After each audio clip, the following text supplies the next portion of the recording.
Welcome to Joe's Atmosphere.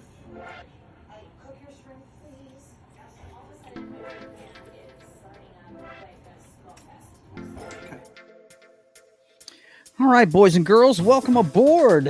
It's time for Joe's Atmosphere and State of the Atmosphere. I want to welcome you aboard tonight. We got a few subjects to check in on, and plus we'll go wherever the chat and the conversation takes us.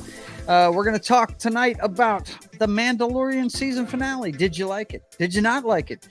I happen to enjoy it, but we'll see what everybody else thinks. It was fun for me. And we'll also check in on a story I saw today. Phase 2 of Star Trek starts with Section 31. Are they Marvel all of a sudden? They've got phases apparently in Star Trek. I don't know. But Michelle Yeoh looked like she's coming back as her iconic character from what was it? Discovery. Yeah, that's it. For Sector 31. It's going to be a movie. We'll talk about that. And then, of course, Marvel's Majors problem. Things get worse for Johnathan Majors. We'll check in on his situation and what Marvel's saying about it. And we'll check in on all of that tonight on State of the Atmosphere.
All righty, boys and girls, welcome aboard to State of the Atmosphere. I'm your host, Joe's Atmosphere. And of course, as usual, I am joined by my good buddies around the YouTube and internet sphere, starting with Knock. What's going on, Big Daddy? How are you? Nothing much. Good. Just good. Just got home from work and went right into Mandalorian. So. Yeah. I'm sorry I gave you homework so late in the day, but it wasn't long. I mean, it's not really homework if I was going to do it anyways. But yeah. I forget who I'm talking about here. This is the Star Wars nutcase. He's going to see it as soon as he can. He basically told me to breathe air, and I was like, what is he on about? Why is he texting me this? But he knows I'm going to watch it. He sent me a text at like 2:00 today. Hey, make sure you watch Mandalorian season finale. I mean, come on.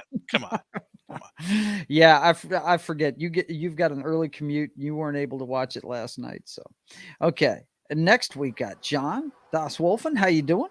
Doing pretty good. We're all jealous of you. Yeah. One more week. Knock, and Small Time Republic. We are all jealous of you because you're going to be at the draft that we're going to cover next week. Yep. Oh man, what a deal! Are you excited, man? Oh yeah. I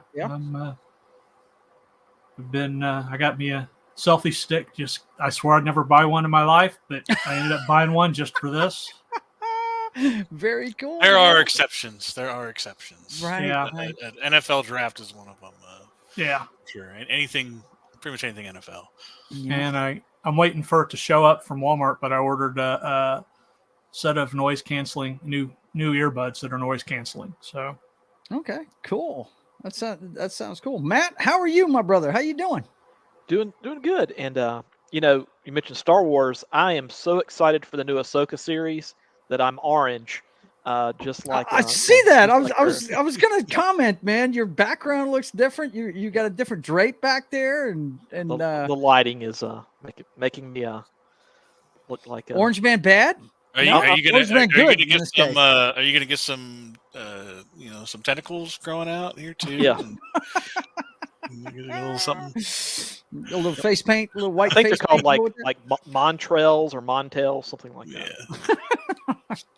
Well, what I picked to talk about tonight, guys, of course, knowing the Star Wars fans that we are, all of us, some of us know a lot more of it than others do, but figured we'd talk about the Mandalorian season finale. Of course, it was another short episode. They did that a lot this season. They had shorter episodes. And before we get into it, let's check in and see who's in the chat. We got, oh yeah, there's Foxy right there. My lovely, my better half. And then Ruben says Sector 31 pass. E. Clay Thomas is here, and my wife's saying hi to everybody. So yeah, I understand you saying that, Ruben, but I'm gonna check it out just because I like Michelle Yeoh's character. She was one of the highlights of Discovery. If there was a highlight to Discovery, I'd have to say the two things I liked about Discovery were Michelle Yeoh's character and Pike, Anson Mount's Pike. And of course, everybody did. That's why they ended up giving him his own series. So, Well, and they'll be paying her a little bit more for this series than they would have had to pay her. I got a months feeling. back. I was listening to Midnight's Edge earlier today, and we'll talk about it when we get to her part of it. But I'm pretty sure that they're making it a movie because that Academy Award, that kind of gives her a little bit more clout when it comes to negotiating contracts. So, yeah, I don't think they can afford her for an entire series. You know what I'm saying?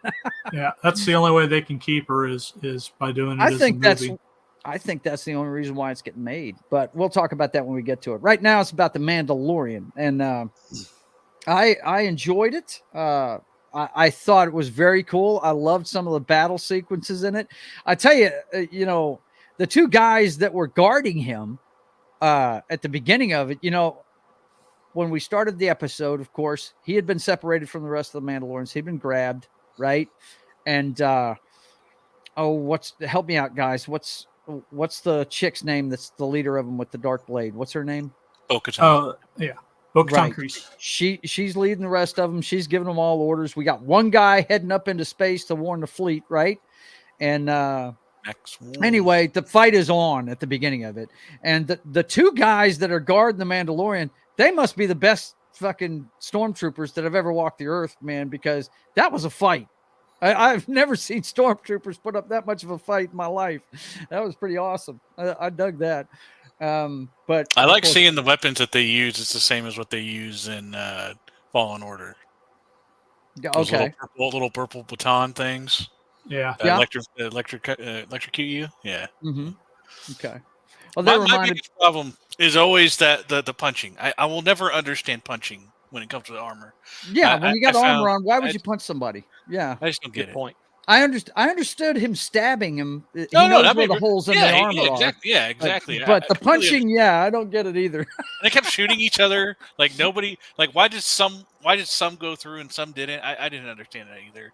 Like half the time they're all getting shot but not getting hurt, and then one shot does. I guess this is a perfectly aimed shot. I don't know. I didn't get it. Look at Ruben. My gosh, man. Yeah, look at this guy. He says, "You all watch the Mandalorian. You all need to wear glasses so you're protected from eye cancer." Oh man, it wasn't that bad, really. I mean, there was some cringe moments this year. The little paintball fight with the two younglings was pretty bad, but well, that and all the helmets look like they got fabricated that morning. Right? Yeah, they weren't very shiny, were they? They was kind of dull. Yeah, they need to be cleaned up a little bit. Were Jack Black and Lizzo in this episode? No, they weren't. Okay. No, I'm out then. I'm out. Sorry. They were the best thing that ever happened. They were the best thing that ever happened. Speaking of Jack Black, his Peaches song from Super Mario is like hitting the top 100. Why? It's an awful song. I don't know, but apparently that movie's doing really well, and and his Peaches song is apparently it's just Jack Black singing a song, but it's done as Bowser, so but. Well, I tell you, I'm no huge Mario fan, but look, I knew this movie was going to make a shit ton of bread because there are a lot of Nintendo purists out there that love Mario. And every one of us has played that game at some point in our video gaming career or another. All of us have. You know, it's like a rite of passage when you know to the next step in gaming when you play Mario. You know what I'm saying? Even if you haven't played Mario, you've played Mario Kart. Now that's the game I dig. Mario Kart is the one. Gavin McInnes hasn't, but everyone else has. Oh, okay. All right. I mean, but even with the nostalgia thing, you know, people are actually, from what I've seen, is mostly positive about the movie itself. Yeah. Well, you know, hey man, everybody's starving for something that is, it's not Marvel. That's not Marvel. First of all, secondly, that's not preaching to you. You know, apparently, by all accounts that I've heard, this movie is like watching the video game as a movie, and it's supposed to be fun. So, I know when I saw that trailer they had where Bowser just face melts those little guys' place and everything, it was pretty funny to me. My wife chimes in with, I was disappointed in the finale. It just didn't leave me wanting to see more. Yeah, you know, they've had a little bit of at least some kind of a cliffhanger ending. Like last season, they had Luke in the final episode. Yeah, coming to get Grogu, you know, and we really didn't have anything like that at the end of this one. We're done. You know, this feels like the end of the series because he's got his place. He kicks at the end of it. He kicks back. Grogu's playing in the front yard. Yeah, they even do that stupid little cartoon where they focus in on a circle around him at the last second. Yeah, and then it finally goes to black. It was kind of strange, right? I mean, there was a little bit of something to come in the future when he had the conversation with the X-wing pilot that helped him out during the season. Apparently he's going to be a contract worker for the rebellion on the side, off the books kind of thing, you know, picking and choosing who he wants to go after. I guess so he can be a better dad. I didn't really understand that conversation. Okay, if you're going to be a dad and a bounty hunter, I think you missed the entire purpose of that. Okay. He's a bounty hunter. Right. So he needs to do his profession and take his apprentice with him. Yeah. It's not about being a dad. It's about being teaching his apprentice his trade. Well, he did adopt him, didn't he? To make him an apprentice. Okay. Get off the dad thing, Joe. Get off the dad thing. Okay. Focus on the fact that why did he do that?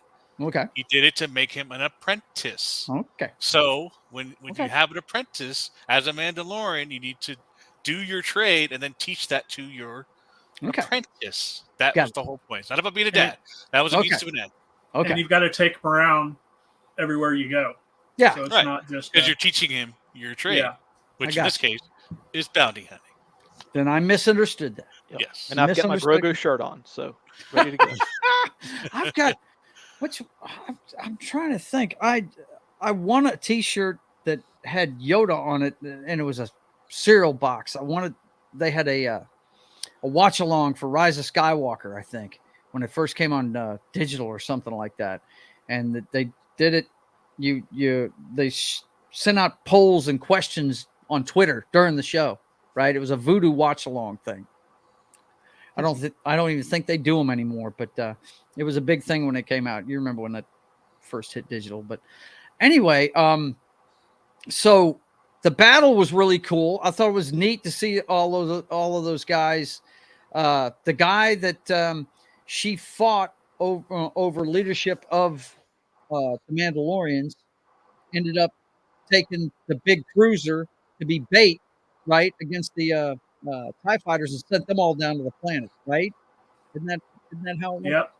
Yeah, they all went down the planet to fight the fight. Right. While he was decoyed. What was funny was when they got in those ships and they were going down, I mean, they showed it's so funny. They showed them going into the atmosphere, and then not a couple seconds later, all the TIE fighters come out of the same place. I was like, did they not collide with each other? What's going on there, man? I thought that was kind of weird. But other than that, I thought the fighting was really cool. I loved watching all those. I keep calling them stormtroopers. I don't know what they're called. I don't know what the technical term is for those soldiers. Red ones? No. Those. You're talking about the. I'm talking about the guys with the rockets that the Mandalorians. Mandalorians. Dark troopers. What are they? The Dark Troopers. Dark Troopers. Yeah. Okay. Yeah. They were all flying around in midair fighting each other. I thought that was really neat, man. And then of course you had Grogu and the Mandalorian are going to get Gideon. Moff Gideon. Gideon. I thought that whole sequence was so stupid. It was kind of silly. Yeah. He's like, I'll go stop them. He leaves the room. Mm-hmm. He left the room. Mm-hmm. Yeah. The room that they were going to. Like, I literally thought it was like when he saw the red dot and the green dot like on the map going towards him. I thought he was like, sweet, they're coming to me. That's what I had planned the entire time. Right. No, I'm gonna go to them. So he leaves the room that they're going to. He had to have his Darth Vader moment, man. He had to have his Darth Vader moment. They destroy his future plans. Right. I'm not going to say what they did exactly. This was pretty cool, but they destroyed his future plans. Right. And then meets him back in the room. Like, where the fuck did you go? where were you planning on stopping them? That bothered me so much that like he didn't hide. He didn't do. He waited for them to do everything they were going to do, and then came back to the same room that he could have been waiting. He could have just waited there. You think he would have been protecting his future plans? Right? Yeah. You would think that's where he would have linked up with them, right? Yeah. Like I don't understand where he was planning to meet them when he left the room that they were going to. Right. Because didn't Mando goes right to that room. He goes right. Well, he went to the other room first. Yeah, he makes a stop. But he goes right to that room. Yeah. Well, considering all the continuity issues that we see on these, especially these different Marvel and Star Wars shows, think about all the issues that they catch that we don't see. Yeah. So just the fact that we see so much of these types of things, there's no telling how many other things like that get called at the last minute that get edited.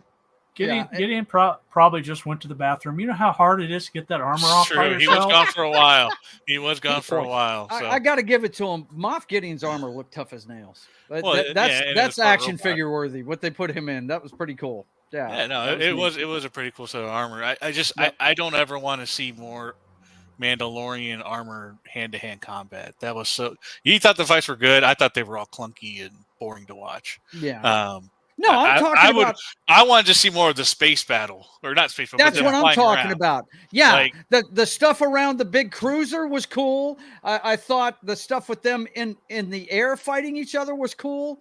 But yeah, my wife even commented the female character when she showed up when it was 2-on-1, and Moff Gideon hit her and knocked her towards the edge. And they had this shot like, oh, she just made it from falling off the edge. My wife looks at me and goes, why are we even worried about her falling off the edge? She has rockets. She can fly. Why are we even worried about that?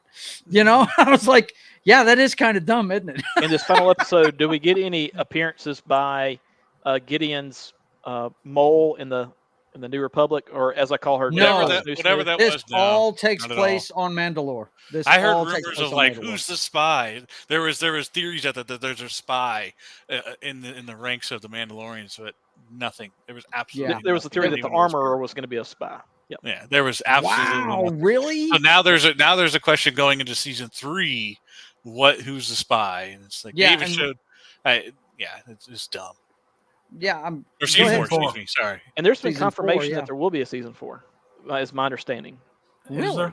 Based on what? Well, again, it's these articles saying Favreau has said, but I don't trust. Do we really know that he said that? But I never trust those. Those are all clickbaits. Yeah. Well, they've said there's going to be a movie wrapping up everything that's going on in this particular area of. And specifically, the Mandalorian is going to be involved in it. So that means, I guess we're going to see. Well, no, this okay. You got to help me here. I get lost in these timelines sometimes. Mandalorian story takes place during the time of the New Republic after the second Death Star is gone, right? Yeah. It started 5 years after the end of Jedi. Okay, I just want to make sure. Yeah. So We won't be seeing Ben Kenobi at all, because that's a prequel before that. But I'm holding out for a Rex appearance. Who? Rex. He's a clone trooper. Okay. Yep. All right. Well, who was also in Return of the Jedi. Yeah. Possibly. Possibly. Okay, explain that to me. He was retconned. You can't just drop that there, guys. I mean, it's retcon. Okay. There's an old guy in one of the movies, and people think it's Rex. Okay. All right. Yeah, because he's bald head. He's bald head, and he's got a beard. Okay. When they're on Endor near the entrance to that that satellite, the bunker. The bunker, yes. Mm-hmm. Yeah. The shield generator. Yeah. Gotcha. One of the soldiers looks like Rex in terms of what Das Wolf had said with the bald head and the white beard.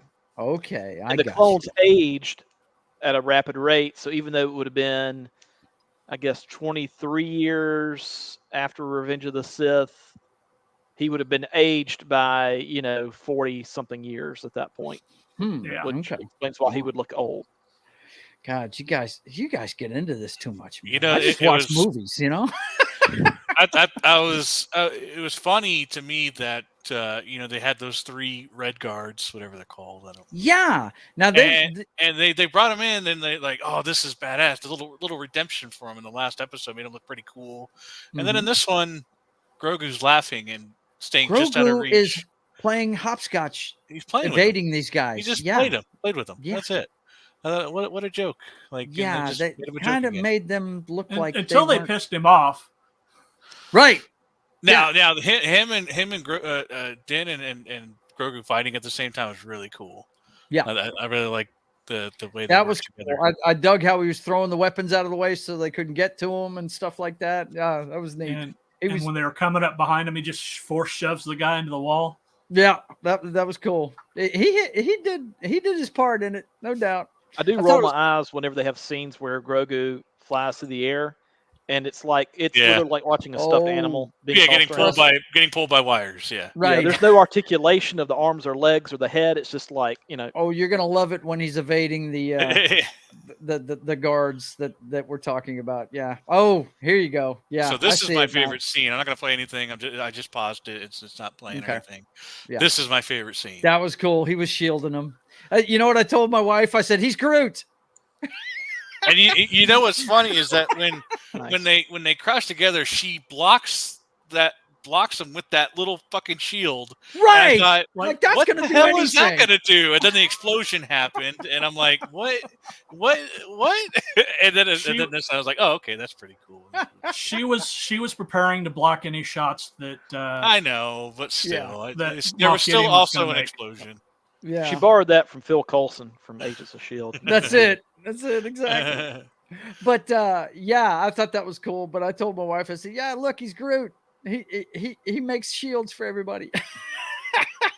I like how Bo-Katan was like looking around. You can see her eyes moving, and like how is this happening? She hadn't spent much time with him. She really doesn't know what's up with this dude. But I thought that was a cool part. And what it reminded me of, I don't know if you guys, and this is something I told my wife as well. That especially when they showed it from the side with the flames going over the top of it and everything, it really reminded me of one of my favorite movies. And I really wish they'd keep going with the series. I Am Number 4. If you guys have seen that, that's what it reminded me of when the chick was keeping the shield up and there at the end of that movie when that explosion went off. Yeah, I thought that was cool as hell. I thought we were going to get Grogu's first words. I thought we were too. I was like, they panned on him. They're looking at him. It's getting closer. And it goes back to Din Djarin. No. So him pressing yes and no buttons doesn't count? Oh, yeah, that's in there. No. Yeah, he's pressing it. He's pressing the yes and no buttons. You know that. All you know he's doing that. I was trying to end the shared screen. I accidentally hit leave studio. Oh, that's cool, man. But let's see. Real Wade Nation's in. He says, laugh out loud. Can't live watch. We'll watch replay. No problem, brother. But oh my God, I forgot to start my Rumble stream. Shit. Damn it. That's one thing I hate about Rumble, man. You have to start that up. I forgot all about that. Oh, well. That's all right. It's very interesting what they decided to do with this show, and that it's definitely heading towards Heir of the Empire-ish storyline, because what Moff Gideon did was in the books. There was somebody that was trying to create Force clones, and that's basically what Moff Gideon was doing in this one. And so that it's very interesting that was in the Heir of the Empire. There was a clone Jedi that had plans to take over Admiral Thrawn's cloning facility and create his own clones of like Luke and Mara Jade, and and bend them to his will. Right. So, that was Jorah, right? Yeah, Jorah Sabath. So I thought that was pretty interesting. There's so much influence from Heir of the Empire, from Timothy Zahn's work going into this. Probably Ahsoka is going to be, there's probably going to be elements in there too, and that movie that it's all going to culminate in. It's going to be some crazy influences in there. So yeah. Well, one thing's for sure, the cloning thread is here. I mean, we know that Snoke is a clone. We know that from Rise of Skywalker, right? So that cloning is all over this, and it's going to be there, and if that is part of that Heir to the Empire storyline, then maybe what I've heard in some rumors say that Ahsoka's basically going to take Luke's place in Heir of the Empire. Basically, they're going to tell that story, and she's just going to take his place. That makes sense. I mean, someone's got to, because you're not going to have, because the main characters of Heir of the Empire are Luke, Leia, and Han. So I don't know that you want a CGI character being the lead. No, with not at all. And that's the only way you could do it. Yeah, that's what. Speaking of CGI, when they did that space flight, the space battle with the rockets, I was like, why don't they this could have just been a clip of Clone Wars. Yeah. Yeah. True. Absolutely. Yep. That's what it seemed like to me. But on the whole, this season, I think it was a drop off, but it picked up at the end. The last couple episodes I enjoyed, but especially the third to last one. Yeah, I was thinking with Jack Black and all right. Yeah, let's go to Epcot Center. Yay! Woohoo! I was thinking that this all just shows how short-sighted the Emperor really was, because people are trying to make clones, but the one species that made clones without an issue, you slaughter. Oh, yeah. Right. Well, they kept one of them alive. They kept one of them alive. Okay. You guys, I'm not part of this conversation. I obviously don't. You mean know as far as like the Kaminoans? Yeah. There's one alive in Bad Batch, at least. Now, whether that one lasts up to Mandalorian, I don't know. Yeah, their work definitely did. Now, do you think the animated series that they're doing are going to be referenced in this upcoming movie? They already are. They already are. Yeah. Thrawn is from the cartoons. Like that's they already are referenced. Ahsoka is from the cartoons. Like it's reference galore. Okay. Cool. Rex, if Rex comes back, that's Zeb was already in it. Zeb, Hera, Sabine, all the people in the trailer from the Ahsoka trailer. That's from the cartoons. Like Ezra. Yeah, Joe. Zeb, who's sort of like the large purple alien who was at the bar a few episodes back. Yeah, he's from Rebels. Yeah, as well. So, God, I guess gotta watch Rebels, man. You're gonna make me watch cartoons, man. I mean, the funny thing is, they have a template for you. Oh, I know. Now. You showed me. You don't even have to. You don't even have to watch the whole thing. You just have to. It looks to me after watching the first couple episodes, it's basically the growth of Ahsoka episodes, basically. So, at least it's definitely the essentials from what I've seen. It's really cool that they're doing that. And they're all 20 minutes. More streaming services that they have. Like, I'd love to see them do that for some of the content on Paramount Plus with Star Trek. That would be really cool. You could look at some of the lore lines, like have one that's nothing but Q episodes, right? To teach you about the Q lore in that. That's something somebody that doesn't watch Trek like you, could use just to find out, pick and choose what you like. Yeah. Well, yeah, you're a purist. You got to be watching it from the beginning to the end. Yeah. You know what's funny though? I got to tell you about this, man. We had this girl. God love her. Name's Alden. I'm not going to dox her or anything. Tell you what her last name is and everything. But she used to work with us, and her sons had never seen the Star Wars movies. And I told her, I said, well, look, this is going to sound funny to you, but I'm going to show you the 4th chapter through the 6th chapter first. And she goes, no, I got to watch it 1 through whatever. It'll just be messed up for me if I don't. I said, look, chick, if you watch it in chronological order, the impact of the 5th movie will not be the same as it would be if you watched it out of order. And she's like, no, I got to watch. So she totally knew that Darth was her, was right. Luke's dad the whole time. You know what I mean? I was like, man. I think as a general rule with Star Wars, and it may apply to other franchises too, whether it's the books or the movies or anything really, it often is better to watch it in publication order. Right. And chronologically, just because release date order. Yeah. As I like to call it. Yeah. They'll have things that are chronologically ahead of something, but that was produced later on is makes a callback to something that right. The I am your father scene has no impact if you watch it in chronological order. It has no impact whatsoever. That's kind of how I do the DC stuff on CW. I watch it. I actually watch it per episode. Right, because they do a lot of tie-ins, and if you like, Arrow was the longest running one, so you can't sit there and watch them, start them all at the same time and just watch one season. Can't do that. You got to. You're right on that. There's lists out there that I go by, and it literally gives me the Arrowverse by the date it came out. So that's good that somebody's putting that together for you. Yeah. And they have it. It's basically because they show it. This one was on Monday night, this one was on Tuesday night, this one Thursday. It basically shows it like that, so you know exactly what order you're going in. So there's a lot of book series that I read in chronological order, because if you read them in release order, they're jumping around.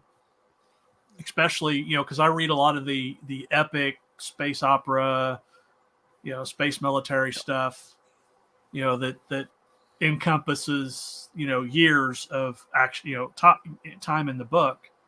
So they'll jump around a bit for these different characters for these different books. So if I read them in chronological order, and I just finished the Leaden series from, I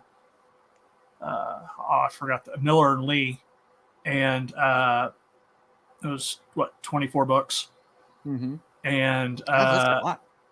That's just it's a good long series, but the series has been around for since the 80s. So yeah. But as far as the Mandalorian season 3, to put a pin in it, I enjoyed how it ended. It wrapped up the Moff Gideon stuff. What they didn't show? You know what they didn't show that I haven't heard anything about? There's a lot of loose ends here, Doc, but which ones are you talking about? Where did the interceptors go? Yeah. They bombed that ship and it flew and crashed to the thing. There was nothing to stop them. They can't. Are they trying to say that one ship destroyed every one of those? Right. Yeah. I don't think so. There was bombers. But they can't hyperspace away. They don't have hyperdrive. I think where the interceptors went. Every time Joe plays Madden online, when he's on offense, then you'll see the interceptors. They're all over the place. It took me a while to get to there. Oh my God, that was a long walk, but I know where you were going there, dude. Did you watch the last time I played? I threw 4 interceptions in that last championship game, dude. 4. Yeah, and I never throw picks. I was 4. There. Oh my God, it was horrible. I played the worst game. Oh, it was horrible. But anyway, there's a lot of loose ends here. What's up? Okay, they did tie up the loose end of the evil chick that's helping out the rebellion, the ex-Imperial person. Yeah, she was Moff Gideon's spy. We understand that now, but what's she going to do moving forward? Now that Moff Gideon's gone, is she going to go good guy, or is she going to go to work She can be she's pimped out definitely by not somebody else or She's what? going to I take his mean, place on the console, I'm sure. is that really? Why not? The Force is Well, female. because okay, all right, okay, yeah. I was I thinking mean, she did. I was thinking Moff Gideon was way higher tier than this lowly spy, but I guess you're right. no, Force it is was, female. but Yeah. now there's nobody. There's no ladder to climb. She's the top of that, whatever it is. You know. Okay. So I She'll mean, put All right. Pelion in a chokehold if she's not allowed on it. that's right. I do hope to see more from him because he is a huge character under Thrawn in his time in the Empire. So Captain Pelion, I have a huge interest in as well. He was Thrawn's assistant for years. Why would you wear a cloak beneath your jetpack, Clay Thomas? So that your butt doesn't get burned. Right, so your Hello, butt doesn't fireproof. Hello, fireproof cloth. I'm sure they thought about this. There's best car specs in it, so it doesn't get burned. So, Threads of Beskar. yeah, there you go. But there's a lot of loose ends here. It's actually Nomax. And I'm kind of with my wife. It was kind of there's nothing to look forward to in the next season. I mean, it's it wrapped up. I think it's just the fact that it's going to be down to the movie. I think the movie will, if there's going to be more, that'll propel it. So I think, the movie's supposed to wrap up this series and everything else.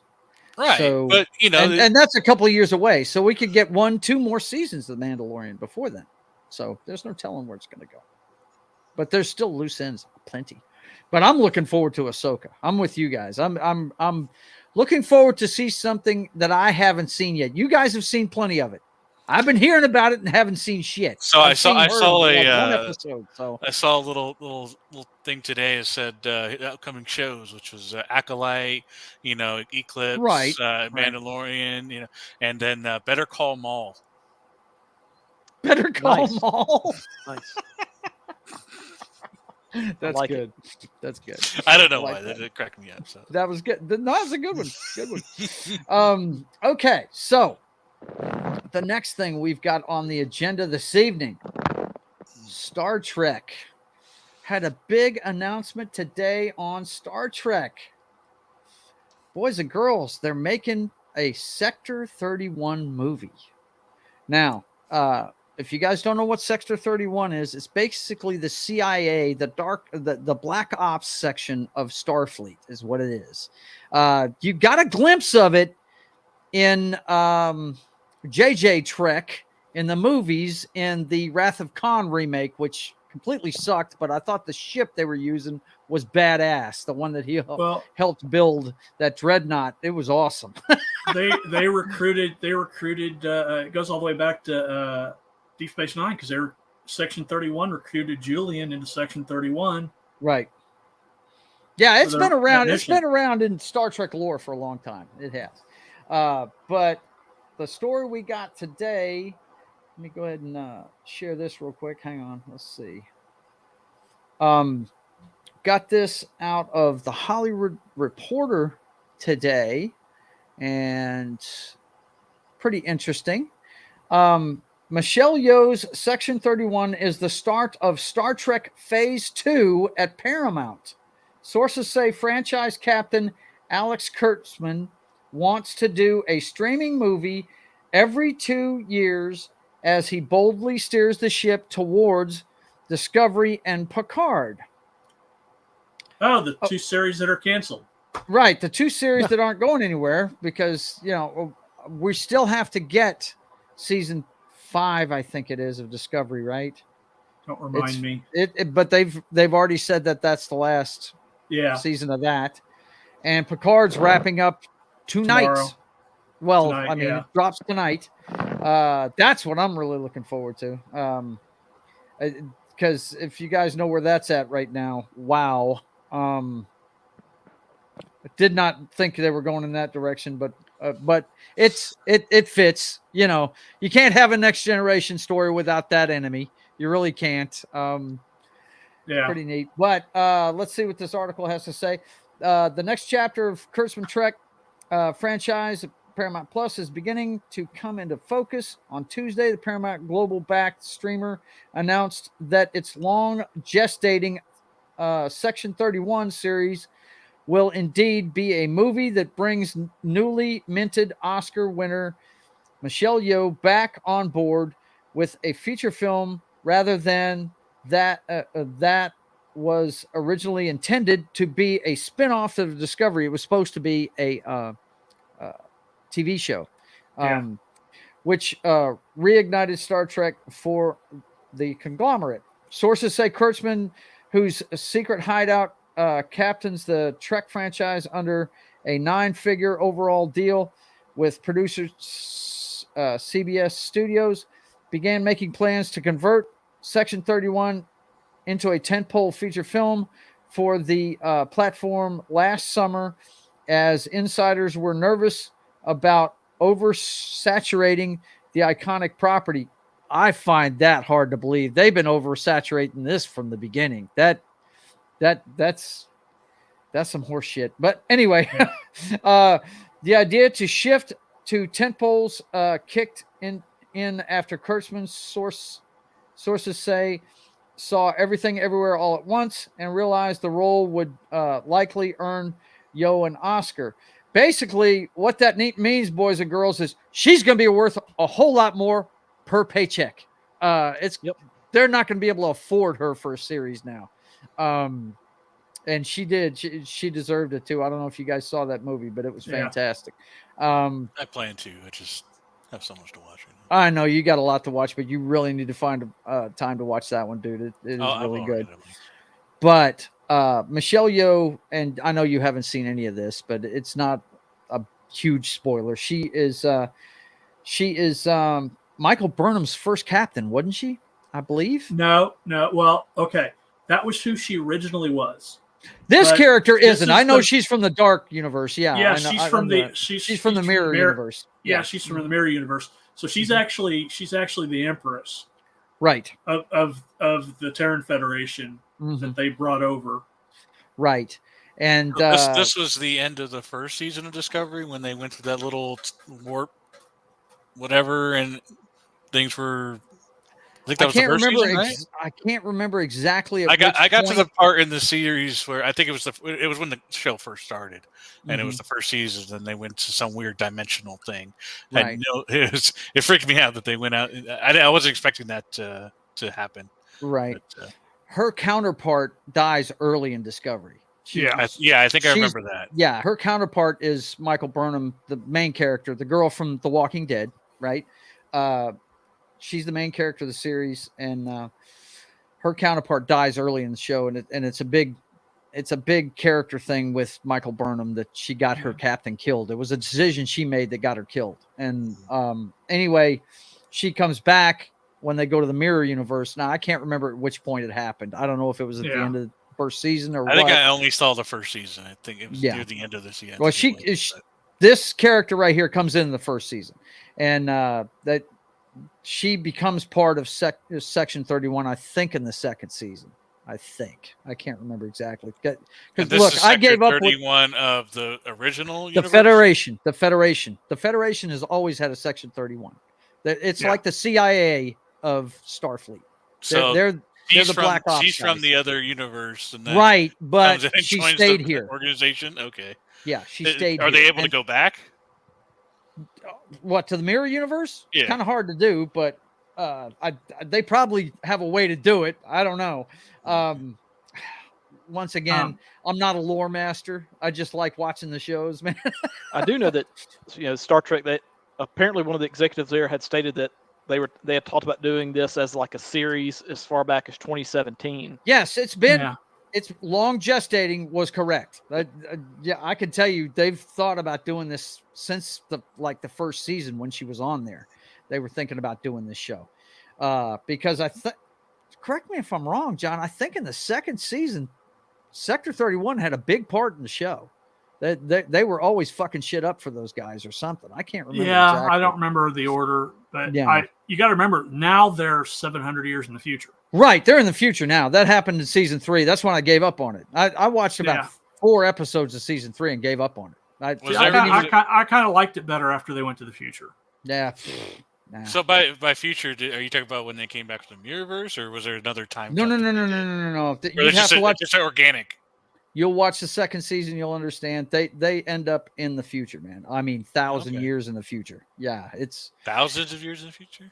well, they kind of have to, knock, because there's no mention of Discovery in any of the Star Trek lore before this, and it takes place before Kirk's Enterprise. There's Oh, so no this- mention this of this ship. This is Mass Effect Andromeda. There you go. You know, they can't Sort be of. these characters cannot be involved in Star Trek basically after a certain point, because you never hear about them in any of the previous stuff. I mean, not even Enterprise. And it's goofed. But anyway, Yeah. I didn't watch it. You might have liked it. I mean, to each his own. You know, I'm not Yeah. going to poo-poo anybody for liking anything, but that's not Well, I Star liked Trek it. to me. I liked it better. Yeah. It's look, peak Star Trek as far as Paramount is concerned is Picard season 3. That's the best they've done. But before that, I would say the best they've done was the second season of Discovery, and only because Anson Mount's in it as Pike. And he did so well playing Pike that they went ahead and gave him his own series. That's what Strange New Worlds is. And we'll look at that. They dropped a new trailer for season 2, and we'll look at that here in a minute. We'll do a live reaction of that. But I just think it's funny that they call it phase 2 of Star Trek on Paramount Plus. I'm like, you guys, man. Well, Look, no, just quit concentrating on. You've already got the franchise. You don't have to model yourself after anything. Right. This stuff is like owning James Bond. People will watch this just because the name Star Trek is on it. They will watch this. Now, just give us something good. That's all we need. You know, you don't have to have phases. There's precedent. Yeah, there's precedents actually in the 70s. After the original Star Trek, Roddenberry was trying to get another Star Trek series started. And it was called Star Trek Phase 2. Really? Yep. Okay. So I just saw them trying to be Marvel. That's all I saw when I saw this headline. I was like, come on, man. Martin, it's cool. We've already talked about it, so you don't have to worry about us spoiling anything for Mando. Yeah. Oh yeah, that was the first buddy. part. That was the first part of our show. Yeah. Hey, Martin, how you doing, buddy? I gave you the link if you want to come in. Haven't seen Mando. It's scheduled for tonight with the missus. Yes. Well, you need to watch it, man. It was good. But yeah, we're talking about Star Trek now, buddy. But that's what I saw. I saw Marvel. We're trying to be Marvel, and I'm like, come on. So give us something good. So can I start with Discovery? Now, keep this in mind. I'm going to start from the beginning. Right. But can I catch up all the way to Discovery and then go to Picard, or do I need to go to Picard at some point before? You can watch. Discovery? No, they're You actually can watch them separately. separate. Okay. They're in separate times. timelines. Separate timelines. Picard takes place. I think it's pretty much it's current. It's after all the Star Trek that It's was like before 30 Paramount. years in the future. Yeah, it's okay. I mean, Picard's an old man when the series starts. Okay, it's after Next Generation, right? Well, I didn't watch any of that. So Now Discovery takes place 10 years before Captain Kirk's Star Trek, the original series. Okay. Now, I can make you a chronological list if you want one. No, I'm not gonna watch. I'm not gonna watch the old stuff. Yeah. I mean, the oldest Star Trek stories we have are Enterprise. That's the one where Scott Bakula plays Captain Archer, who ends up becoming an admiral. He's referred to quite a bit. What was it? The one movie that JJ made, they were talking about Scotty beaming Archer's dog somewhere and made it disappear or something like that. I think he mentioned that in the movie. But that's the oldest Star Trek there is. And like I said, Discovery and Picard, you can watch them. They have nothing to do with each other. There would be no references at all. Okay. The only references in Picard are going to be that to Next Generation, the original TV show that he was on. Yeah, don't worry. So, Specifically, they're all going to go over my head, so that's fine. But Discovery has a spin-off, Strange World. Yes. Is that what I'm understanding? Strange New Worlds. Yeah. Yeah, Strange Strange New New Worlds. Yes. Okay. Well, this guy, if you've watched the old Star Treks, he was Spock's first captain. His name is Pike. He was the captain of the Enterprise before Kirk. And if you've seen the the only 2-episode original series one, what was the name of that one, guys? The Cage. That's right. Thank you. It took what it was is this guy Pike was on the pilot for the original Star Trek television show. It wasn't Kirk. It was Pike was the captain of the ship. And they took that footage and they made it broadcasts from this planet that was it was quarantined. Nobody was supposed to go near this planet. And we find out why during the court martial of Spock. And the footage from that pilot episode is what we see of Pike in that episode. It's a 2-parter. No, it's called the Menagerie is the name the of Menagerie, it. yeah. The Menagerie. Yeah. Part 1 and 2. Highly recommended if you haven't seen it. It's fantastic. But so I don't understand. Like when? So in this case, I would need to know when to watch it. Is this before the new show comes out, or is this at any time? Or this is all 60s Trek. Yeah, this is the original Star Trek. 1966. Yeah, okay, yeah. You'll never watch that. And well, I think wasn't the animated series that considered part of what would have been Phase 1 had there been phases? I think that's the case in terms of. I believe so. Because it wasn't too long after the original series that it came out. I don't believe. Early 70s. I think that was the compromise that they made for Phase 2 was to do. Because Phase 2 is supposed to be the next 5-year mission. Okay. Yep. Mm-hmm. So, and that's basically where the animated series takes place. But basically, Star Trek Discovery is its own animal, but it's going to have spinoffs. So, this is one of them. This Section 31 show is one of them. Strange New Worlds is another. And if you're going to do Strange New Worlds, those shouldn't collide either. They shouldn't. You need to watch the first 2 seasons of Discovery. For sure. Yes. You definitely have to watch the first 2 seasons of Discovery before you watch any of Strange New Worlds, because there's something that happens, and I'm not going to spoil it for you, but it's a great moment that changes Pike's character completely. And it's referenced several times in the new show, Strange New World. Hydra is revealed. No, it's not that. No, sir. I'm not even going to tell you what it is. It changed Grant forever, whatever his name right. was. But Pike was in Hydra all along. Yeah, all along. Then he became an alien. Right. But turns out it was Agatha all along. It was Agatha all along. God, we still got to look forward to that crap. Why did you even mention that? Jesus Christ. Why? Ugh. And knowing you probably want to see that, right? Because of the Lovecraftian stuff, right? Yeah. I'm all for it. Sometimes you just need a break from the normal. And my wife probably wants to see it too, because she's I a big like the character of Agatha fan, from. Yeah, I don't mind her. Yeah. Well, I just know the Scarlet Witch is a great character, and they've totally poo-pooed her in the movies and stuff. It makes me upset, but that's okay. These movies are not made for me. Hang on, let me get Zen. They're not made for me. I'm an old man. They don't make it for me. They make it for the kids. MCU. It's for the kids. Yeah, that's right. That's right. But so to what you were asking about what to watch and all that stuff. Let's see. I got this thing here. It's got a list of all the Star Trek that's on Paramount. And the main reason why I didn't like the 3rd season of it, John, is because the military part of it's gone at a certain point. And I didn't like that.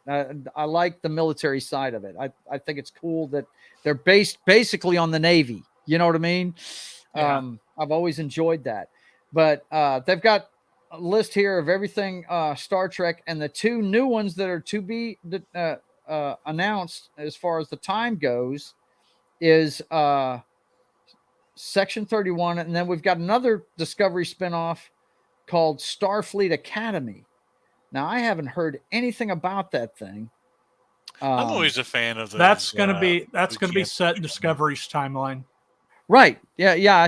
I said it was a Discovery spinoff. Yeah. Yeah. Is it in the future or? Because I know in the future they're trying to rebuild the Federation, basically, aren't they? Aren't they trying to rebuild it? Yeah. Mm-hmm. They showed you a little bit of this new Starfleet Academy because that one chick was moved over there. Well, like I said, redhead. I've only watched like 4 episodes of the Okay. 3rd season, man. So But the What is freaking that? Lower Decks. What is that? Oh, that's Prodigy. that's Prodigy. Yeah, It's a kid's show. it's an animated show. Mhm. There's a couple of animated shows. Lower Decks is Lower absolutely Decks is- horrid. Yeah, it's supposed But to be it's continuity. Isn't that like an adult cartoon kind of thing, kind of like It Family is. Guy version of Star Trek or some So shit? it's like, Yeah, the basically. Velma of Star Trek. Yeah, right, exactly. The Star Trek Okay. you can watch this year is Picard season 3. It's wrapping up, and what's funny is what's funny about this, and I know you're not in the know about this stuff, so I'm just going to explain it to you. The name we keep coming up with, Kurtzman. A lot of people that are enraged by what they've done with Star Trek. It's all this guy's fault, and the best thing they've done is season 3 of Picard. And he had nothing to do And with he had nothing to do with it. The only thing, his name is on it because he's the executive producer of everything Star Trek. Okay. But he had nothing to do with it. The first 2 seasons of Picard were so ill received that he just washed his hands of it. And somebody else, what's the guy's name, John? Do you know? Oh, I forgot his name. Look it up for but me. Everybody's real. They're wanting him to take it over. They're wanting him to take over, and it's not going to happen because they've signed a huge contract with Kurtzman. Yeah, Terry But- Metalis. Is that right? What's his name? Terry Metalis. Yeah. Yeah, that's it. He basically went to Kurtzman and said, "Let me do it." And this is what we got. That everybody is, trust me, man. Everybody that loves Star Trek is waiting with bated breath for that episode that drops tomorrow. They Well, can't wait to see how this thing ends. You know? I am glad for Star Trek in that regard because Star Wars, whether you've got Filoni, Favreau, whoever running the show, it can still be bad. Yeah. Yeah. Like people try to blame Filoni for everything. Well, Mhm. you take Filoni out of the equation, It could be super bad. it can still be bad. Yeah. It could, But, it could be little Leia running through a forest bad. Right. But as far as Yeah, Trek, let's send the unarmed girl down the tunnel with no protection by herself when she's being hunted. Listen, she's a strong, independent woman. She needs Women. no man. Get that right. She's also Women. a master man. electrician. We learned that as well. Yeah. But as far as Trek, at some point I'm going to have to just knuckle down and get into that series. And by series, I mean all of it. So anything I've seen of Star Trek, other than the movies, as far as the different television series, has just been 5 minutes here, 5 minutes there. Yeah. So I Pretty will, much, yeah. for the most I've part, seen I'll a be couple of going in movies, blind. older movies. Are you talking about going back to the original series? Yep. All the way? Okay. I think if I ever get to the day I can retire, that's probably when I'll watch the Well, whole yeah, thing. that's when you watch all this Yeah. stuff, buddy. Yeah, and it'll be there. E. Clay Thomas says Starfleet Academy will be CW style show. No thanks. That Oh, makes me want to God, watch it let's hope- more. I love CW. I tell you what, look, it doesn't happen all the time, but there's times where I just get in the mood for cheesy, Right, CW style. Just check your brain at the door. yeah, Let's have fun shit. Like, Yeah. that's when I get into those moods. That's when I go back to the Arrowverse stuff, and I actually start watching that again for a couple weeks, and then I get burnt out, and then I Mhm. come back later. CW, it's like, why would you want filet mignon when you can have Little Caesar's pizza? Hey, and Same people eat and people eat Little Caesar's pizza. So I They mean, do. Sometimes They you're do. just in the mood for trash. It's just Sometimes you feel like a nut. quantity over sometimes you quality. don't. Sometimes that's what it is. Well, when you go back to watch the original series, I think you'll really enjoy Deep Space Nine. That's the superior of the the series I will after probably Next end Gen. up really liking That's Star Trek. That's what I keep hearing. Yep. I will, especially the older I get, I'll probably really start enjoying Star Trek. But I still have that Star Wars versus Star Trek mentality a little bit. See, I don't understand that because I'm a So- fan of both of them. See, I'm I not. grew up on Star Trek, and My dad well, was a big Star Trek guy, but I was always the Star Wars. So it's just I always thought of Star Trek as ew. I ran home every afternoon to see what Captain Kirk and Mr. Spock Like were up to. that movie, Fanboys, is funny as all get out to me. Yeah. They have the rivalries in that one. So, Yeah. Well, a lot of people are like that, dude. They are, and I like both of them, but I haven't watched everything Star Trek. You know what I mean? Just like I haven't watched everything Star Wars. For instance, Deep Space Nine, I've barely seen any of it. The Next Generation, barely seen any. I mean, I saw plenty of it because Rhonda's son was huge into it, so it was on the TV. I caught it by osmosis, but I really, I like my captain to shoot first and ask questions later. I mean, I was a Kirk guy, and I know everything about the first, the first 3 seasons of Star Trek. I know everything about it. Well, and that was all in reruns when I was young. Yeah. And, they had the animated series, which came out and it was on, is it CBS or ABC? I can't remember. I can't remember who had it. I didn't watch it. Yeah. But yeah, my Trek is Next Gen because that came out. That's the series, the first series that was live when I was live. Yeah. So I consider that my series, even though DS9 is my favorite series. But my first Trek, that's my own generation's Trek, is Next Generation.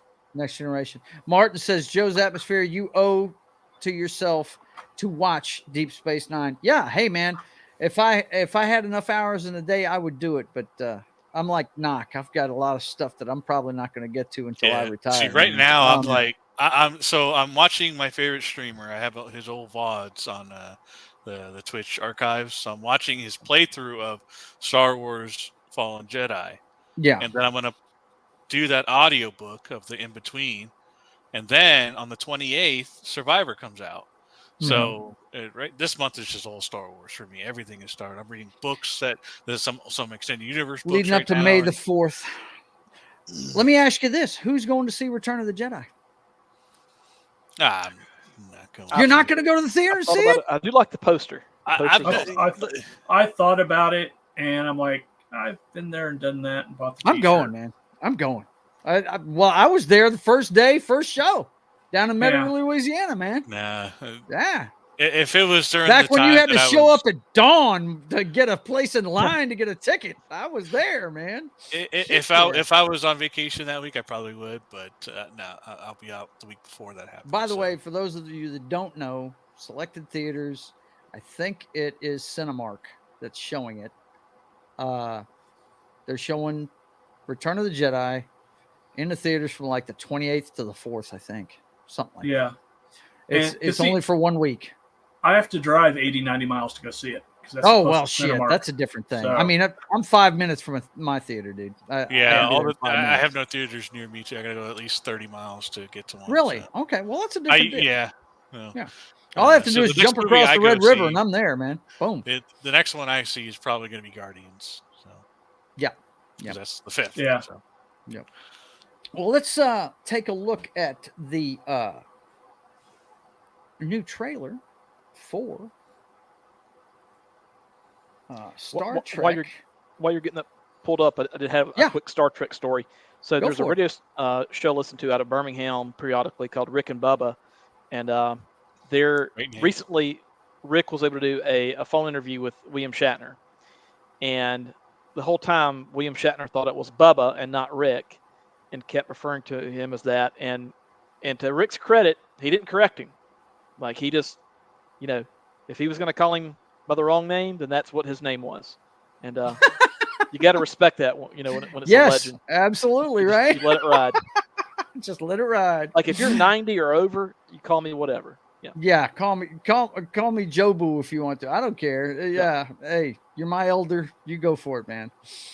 All right. Well, let's see what they have to offer this time around on Star Trek Strange New Worlds. So hey, hang on, before you start, it says Series 2 teaser trailer. What does that mean? Series 2.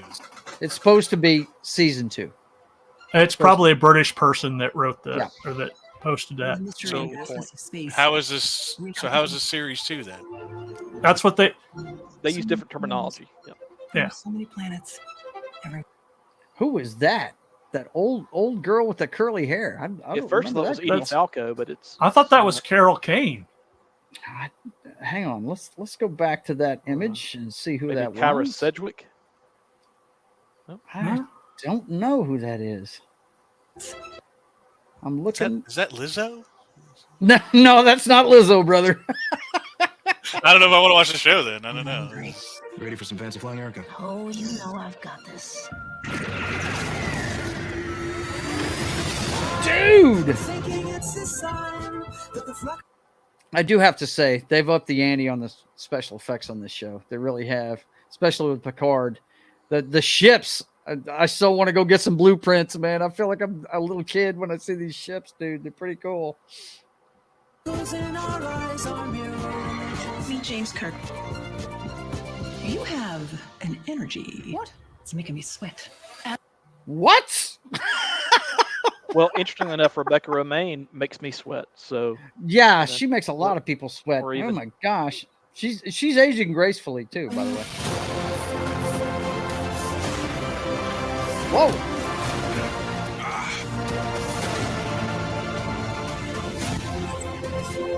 Now the guy that they have playing Spock, I like him.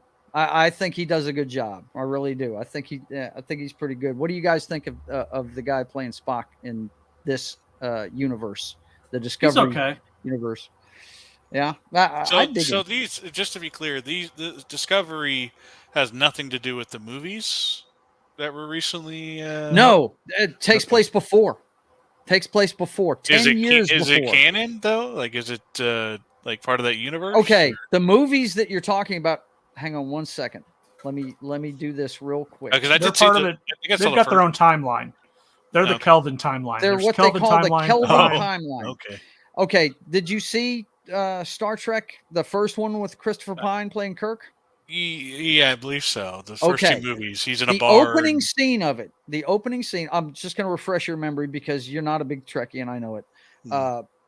The opening scene of it, they are attacked by a huge Romulan ship, right? And Chris Hemsworth, the guy that plays Thor, is playing George Kirk. And his son is born during a battle where he's trying to hold off this huge ship with this itty bitty ship called the Kelvin. And he's the first officer of it. And the captain is killed by the Romulans when he goes over to him to bargain for their surrender, right? And he has to stay on board and manually guide the ship to defend everybody that's abandoning ship from it because they have no way of stopping this thing, right? And he hears his son being born, and that's it. It's a great scene. It's probably my favorite scene in the Kelvin timeline is the birth of Kirk.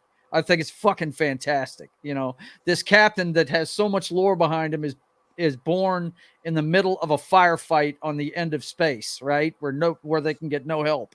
And I just thought it was awesome. I thought it was fucking fantastic. But anyway, that one incident changes the timeline from the original Trek to this new timeline called the Kelvin timeline. And that's what the movies are, bud.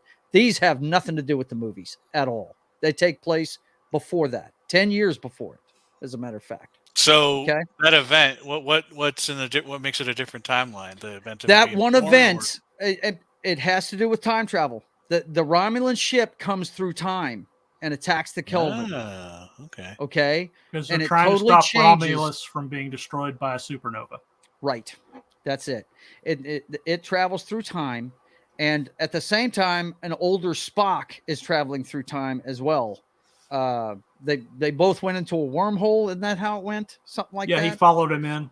Right. And does that happen in the movies or in the show? Yeah, it happens in the movie. in the movies. Okay. Yeah. That's what makes the movie, these three movies that they've made, the J.J. Abrams movies, that it's a totally different timeline than what we're seeing on television. Gotcha. Okay. Yeah. Has nothing to do with it. But anyway, at this point, there's 3 to 4 different timelines. Yeah, it's Star Trek, man. It's a It's beast. It's not multiverse. It's the multi-timeline. It's the multi-timelines, man. That's it. Okay, leave your world behind. Let's see where this goes. I used to think of myself as always alone. That's Uhura, by the way. Not on this ship. 3 great wonders and great danger.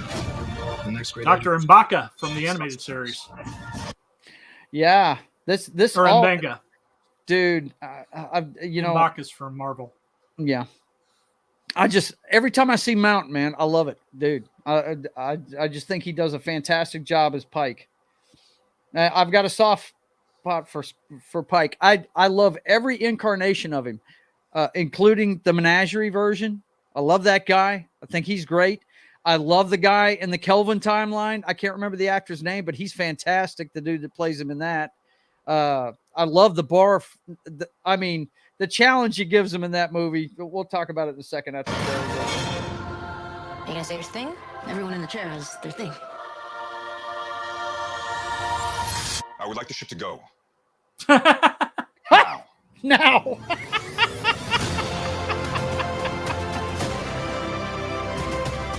I'm going to enjoy it, man. I like this show. I do. The thing I like about it is it's more like the original Star Trek where each episode is a story unto itself. You don't have to watch every fucking week to keep up with what the hell's going on. Each one starts with a crisis, and the crisis is ended by the end of the show. You know what I mean? Yeah, that definitely and then it'll eventually turn into something. But at first, at least, it'll be.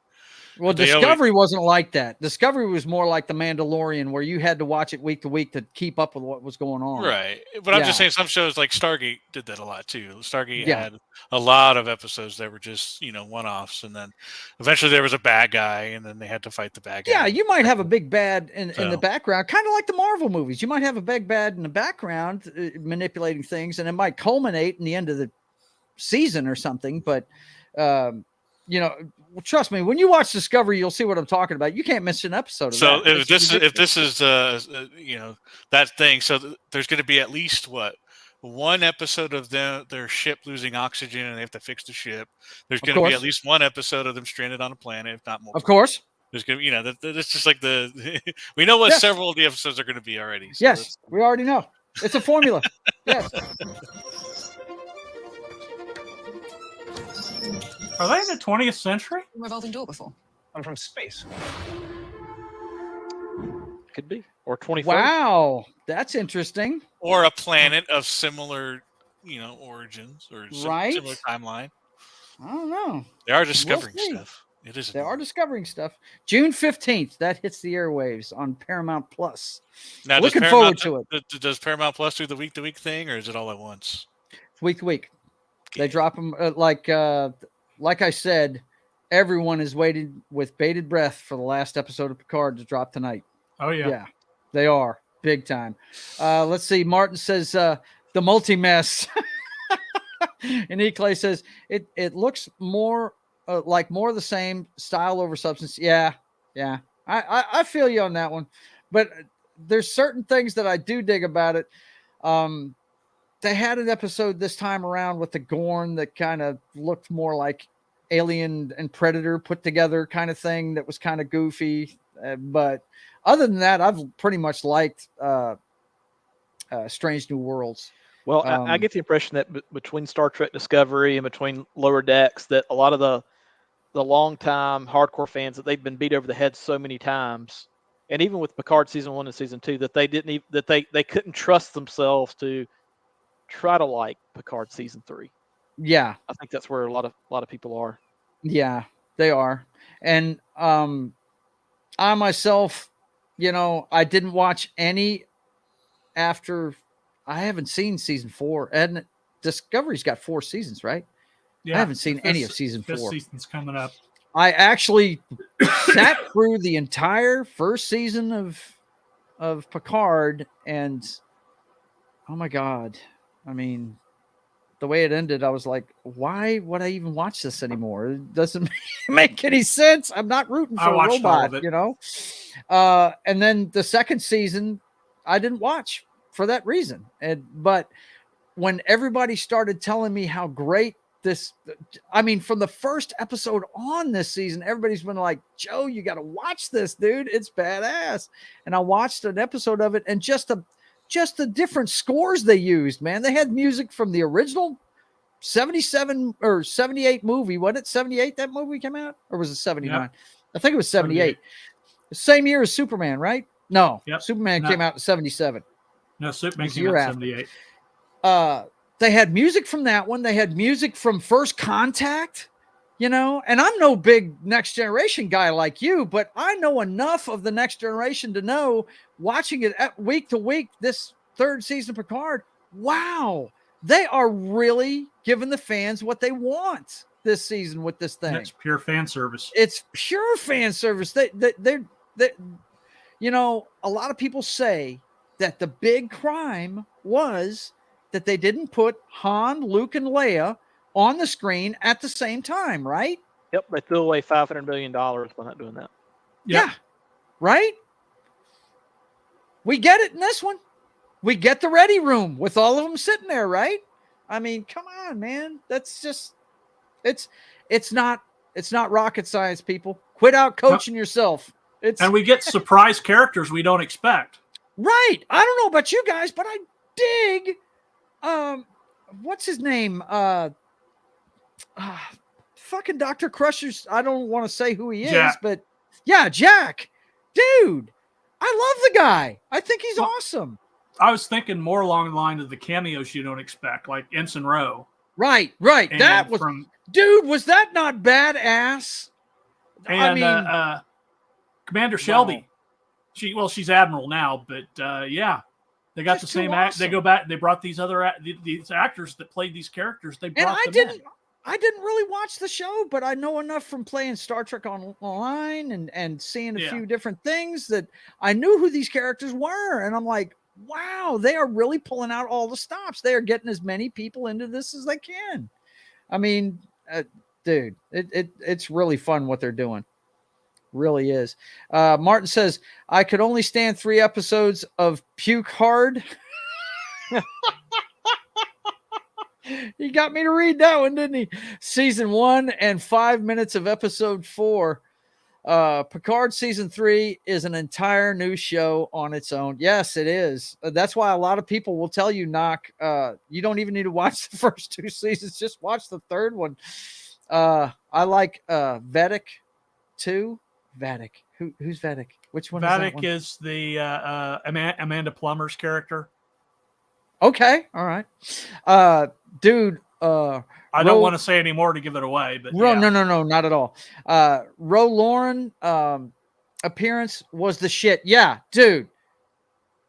Yeah, I can't say it. I can't say because Knock hasn't seen it, and I don't want to ruin it for him because really I don't. Anybody that's watched Picard, you know what I'm talking about. Her appearance in the show was epic, no doubt.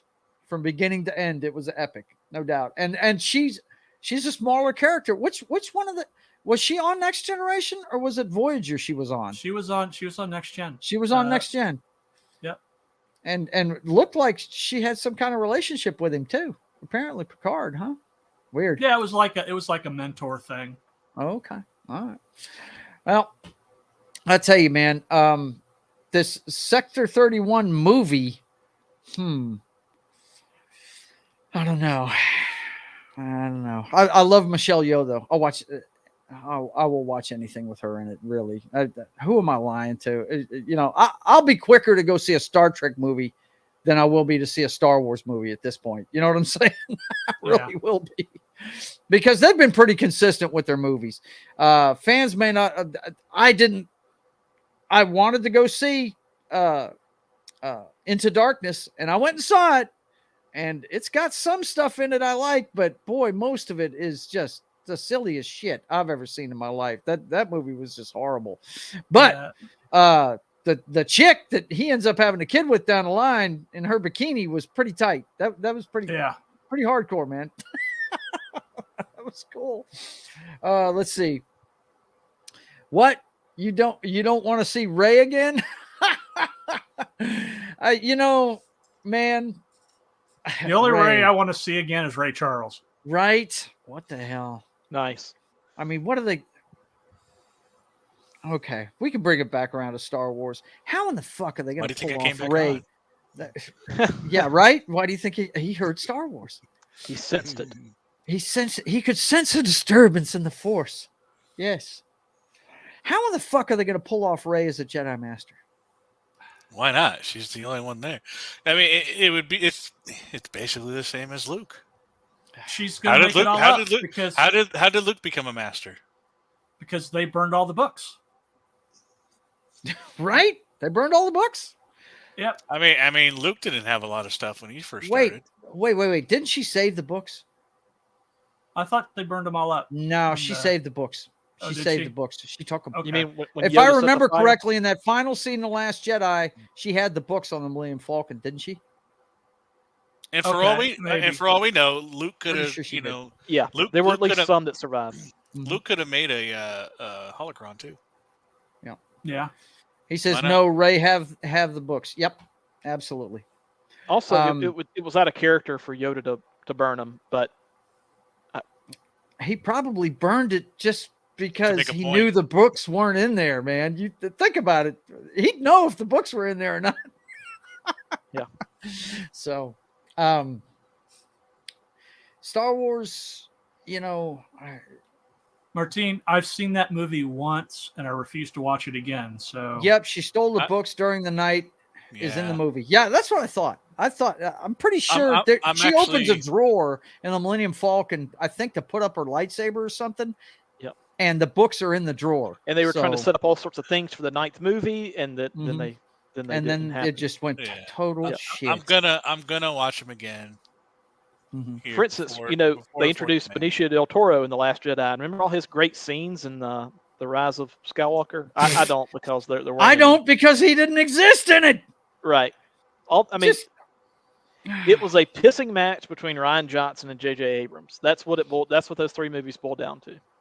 Yeah, it was. It was 2 kids playing in a sandbox, fighting over the toys. Only the toys were worth $2 billion.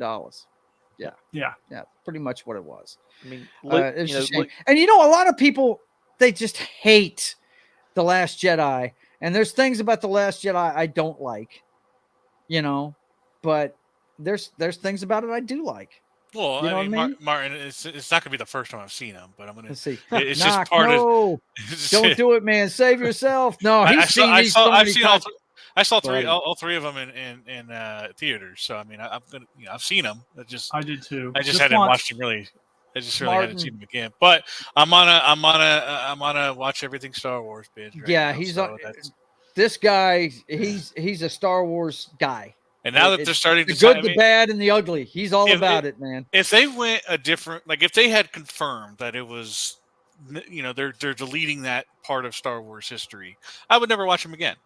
But because Mandalorian is, and all these shows are tying into it, and creating more lore for it, I got to do it. I got to stick with it.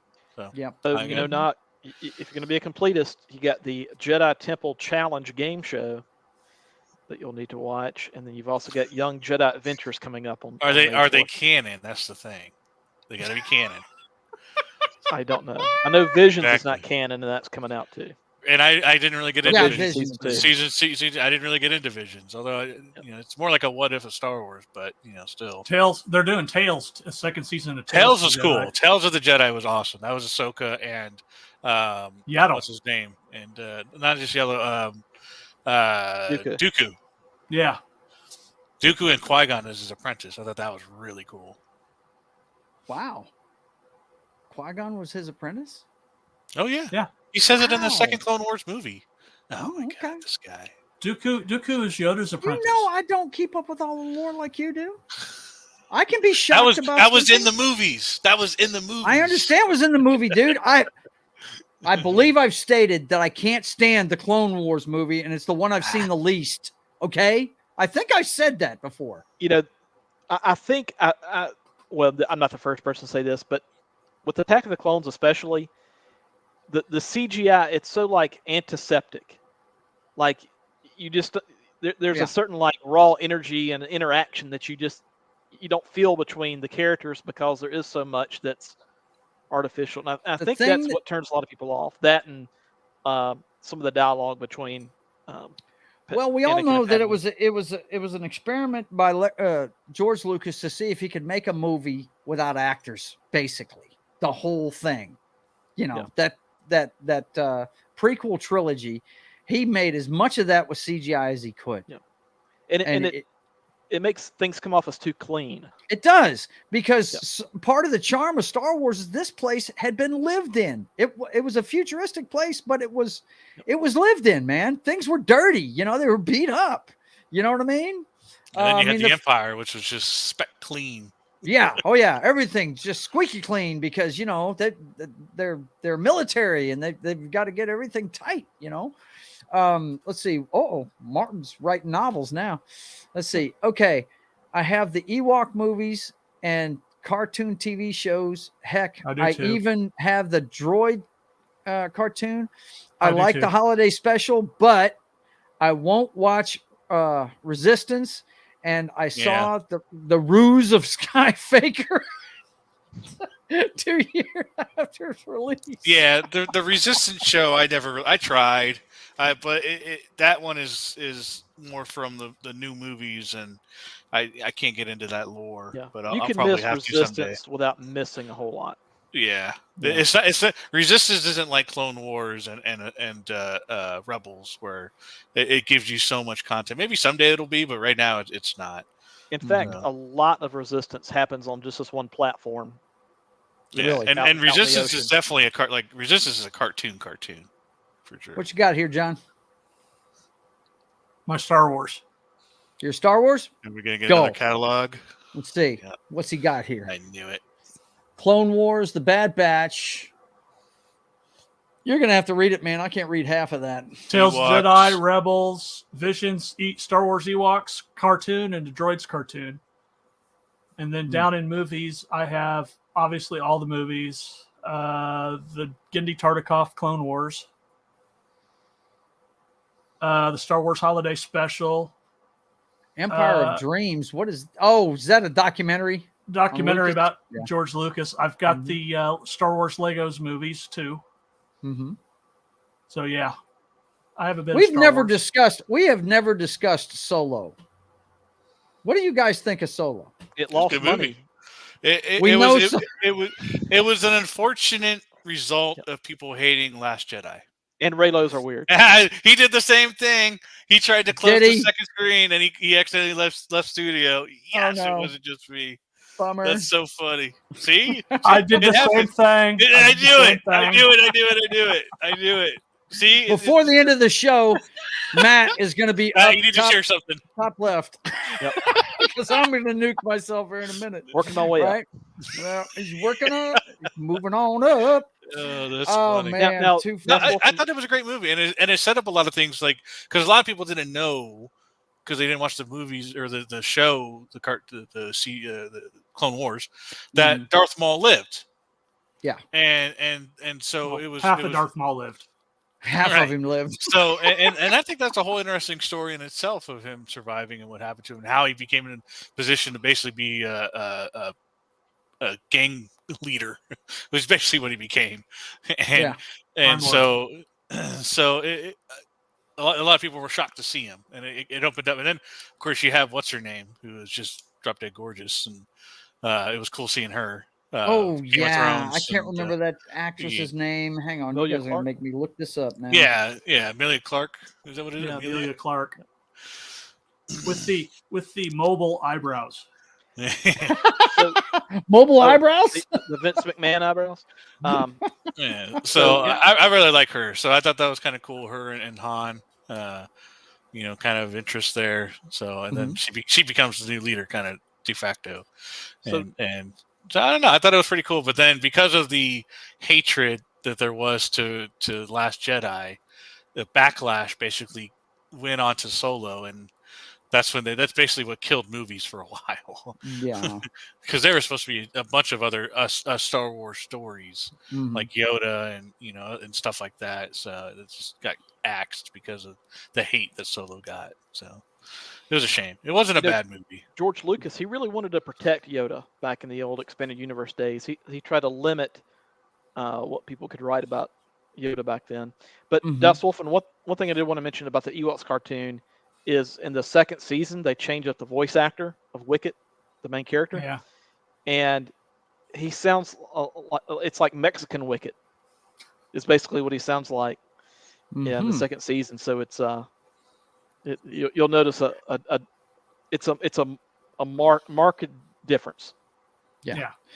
Martin doesn't agree. He says, "Oh no, I went and saw went to the theater, watched Solo. The movie wasn't good. It was middle of the road for me. And you can really tell it was disjointed. You could tell one director started it and another one finished it. You can tell that. It was started by one guy. I can't remember the guy's name, but it was Ron Howard that finished it. And I feel bad for Ron Howard because that movie got hate, and all he was doing was trying to salvage it. He was just trying to salvage it, and he did the best job he could. But he responded in a classy way that we don't see from Rian Johnson and others in the terms of he did not lash out at the fans that didn't like it. No, he did not. He said everybody's got an opinion. Sorry if you didn't like it. Yeah, sorry if you didn't like it. I apologize. The only good movie that Disney has done in Star Wars is Rogue One. Yeah. I agree with that. I think, well, not necessarily agree with it. I would say it's the best movie they've made. That's what I would say. It's a low bar, to be sure. But Solo, I thought it was cool. I really like the origin of the friendship between Chewbacca and Han in the extended universe pre-Disney. I like that better. Yeah. Oh yeah. Well, that he was in the military and he was that Chewbacca was the only guy willing to stand up for him at his court martial, that kind of thing, and they weren't going to listen to him because he was a Wookiee, and stuff. I thought that was great. I thought they couldn't listen to him because he was a Wookiee. But well, you know what I'm saying. That was my knock impersonation right there. Right, but, exactly. One thing about Rogue One is the way you can classify it is it's like if you're running from a bear. You don't have to be the fastest person in the world. You just have to be faster than the other people around you. That's it. So that Rogue One, meets that qualification. Yeah, it was faster than everybody else. Yeah, the best of the 5 movies. Martin says, it's better than the whole sequel trilogy, but it's still a bad movie. I like Rogue One, and it's like a World War II spy movie. Yes, it is. That's part of the charm of that movie, man. It's really cool, man. The underbelly of the revolution. Yeah, it's freaking cool, man. And that's one thing I loved about Andor, man.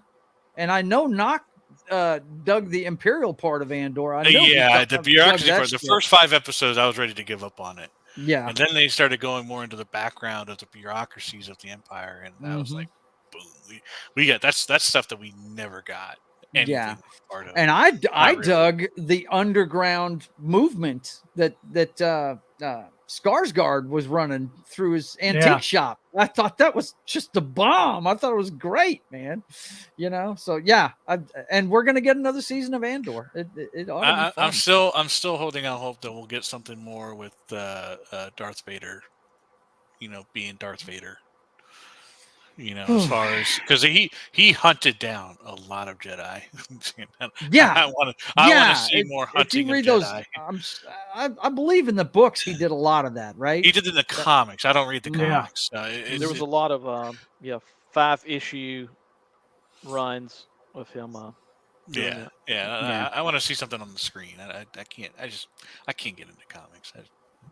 Because we all know, man. If Darth Vader's on your ass. Hey. That's it, man. Game over, man. It's game over. Nice. Unless you're Obi-Wan, Right, unless your name's Obi-Wan Kenobi. Let's see. Andor Sand. was a very pleasant surprise for me. I love the show. Yeah, I dug it. I thought it was a really good show. Well, Andor is it's suffering from guilt by association. People automatically wrote it off. Yeah, Because of yeah. Star Wars. After, God, the Book of Baby Fat, and freaking the toddler outrunning grown men. Yeah, they besides the pretty much cringe checked parts, I out. actually enjoyed Obi-Wan, but they just had so many dumb moments in it with like when they were parked at the gate that was in the middle of the desert. He's sitting there trying to turn it up. Walk around the motherfucker, man. It's clearly. You ever watch You ever watch the TikTok videos where the guy that does simple explanations for things that are doing like help videos, and he's like, right? Yeah, I have seen this guy. Yeah, I know what you're talking about. It's like Kwame or something, whatever his name is. Right? It's like, dude, just look, walk around it. It's right there. Or they do the Family Guy Star Wars. Like, he's moving leisurely to the left. Oh my God, this guy's good. All right, let's see. Martin says, yeah, Vader spearheaded the Jedi Purge and the old canon before the Dark Times, before the Inquisitors. Yes. The pamphlet of Boba Fett. Boba Fett. That's what I'm curious of what we're going to see in Survivor, the new game coming out this month. So yeah, I wonder if we'll run into Vader again.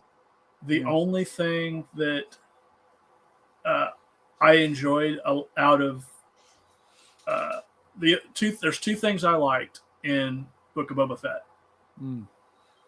I liked the Wookiee. Okay. Yeah. Yeah, it was cool.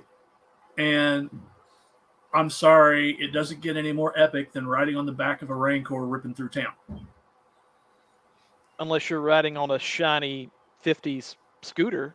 You talking about the Power Rangers episode? The funny thing about that, I gotta tell you, I don't know why. Maybe it is because of Power Rangers, because I did grow up on Power Rangers, the original Power Rangers. Whenever I see stuff like that with like the weird scooters with bright, awesome coloring, yeah, I dig it. I dug them. Power Rangers thing. Now did they look stupid as hell going through those streets? Yeah, absolutely. Yeah. But the things themselves, I was all for it. The bike gang, it just looked dumb. They made it look dumb. It's rumored that was a tip of the hat to American Graffiti. Now I don't know if that's true or not, but that's what I heard someone say. Oh dear Lord. Oh, okay. Okay, I can get that. I like Ming Na. She's smoking hot. Yes, Martin, she is. I like her better on Agents of S.H.I.E.L.D. though. She's also quite frisky. Really? The fucking scooters were on the episode of Mando with Lizzo. Were they? I didn't even notice that. I don't remember that either. Ming Na is a Disney princess. Yeah, I knew John was going to say that. I knew he was going to bring that up. She's a Marvel badass. Yep. And she's a Star Wars badass. Yes. She's a badass Disney princess because she's Mulan. Yes, absolutely. So in Star Wars, if she has metal guts. Yeah. So that's hard to pull off. He says they were painted white, apparently. So I don't know. Okay. Probably so just reusing a prop there. Yeah, it's just a generic background. That's what I'm thinking. But she could definitely live on the Comic-Con circuit for the rest of her life, couldn't she? How many fan bases is that? Yeah, that's a lot. Yeah. No doubt. Okay, so let's take a look at the last subject we've got for tonight. And this is going to be an interesting conversation. Things are getting bad for this guy right here. Kang, Johnathan Majors. He's taken yet another blow this week. Let me set up my share thing here so I can let you guys know what's up here. Hang on. Let's get the right stuff here. Where is it? Okay. Yeah. This is bad news for any actor. I don't care who you are, what you're doing. Johnathan Majors reps drop him after assault charges report.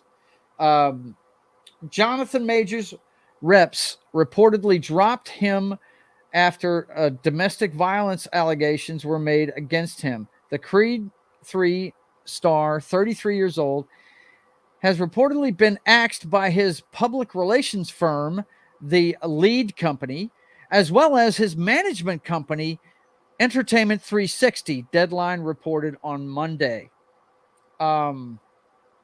Yeah, these are the people, boys and girls, that get him the gigs that he gets.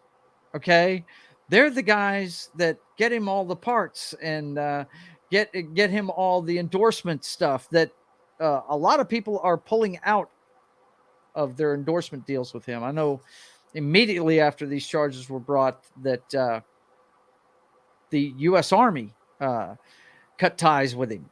Yeah, he was disinvited from the Met Gala. Yeah, it's very strange. It's almost like the community he lives and works in knows something that we're not being told. Yeah. Because it of course in this country it's innocent until proven guilty, but boy, there sure seems to be a lot of people that he works with that think he's guilty. It's strange that the PR company dropped him as well, because their job is to fight flack like this. Yes, it's too. The only guy that's sticking with him is his lawyer, and his lawyer says up and down they've got proof that this is all garbage. But the PR firm, that's a very telling tale right there, that the PR firm has dropped him. This does not look good for Mr. Majors at all. Nope.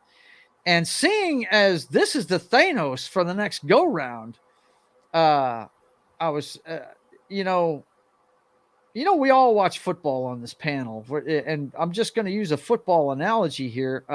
We've heard this out of several owners about players and coaches before. This headline from Forbes says, 0 conversations about Marvel recasting Kang reported as Johnathan Majors' troubles mount. Is it possible that they? I wonder if worst case scenario, if they could switch, the big baddie to a different Marvel villain. No, or if they're too far down the line to do that. Well, let's see. If I don't have it right offhand, but I could bring you up their slate, and the end of Phase 6 is supposed to be 2 Avengers movies, and one of them is Kang the Conqueror. Actually, they're both Kang. Well, his name is in the title of the first one. Yeah. And the second one's a two-parter, Secret War. Yeah, that's a two-parter. Is it?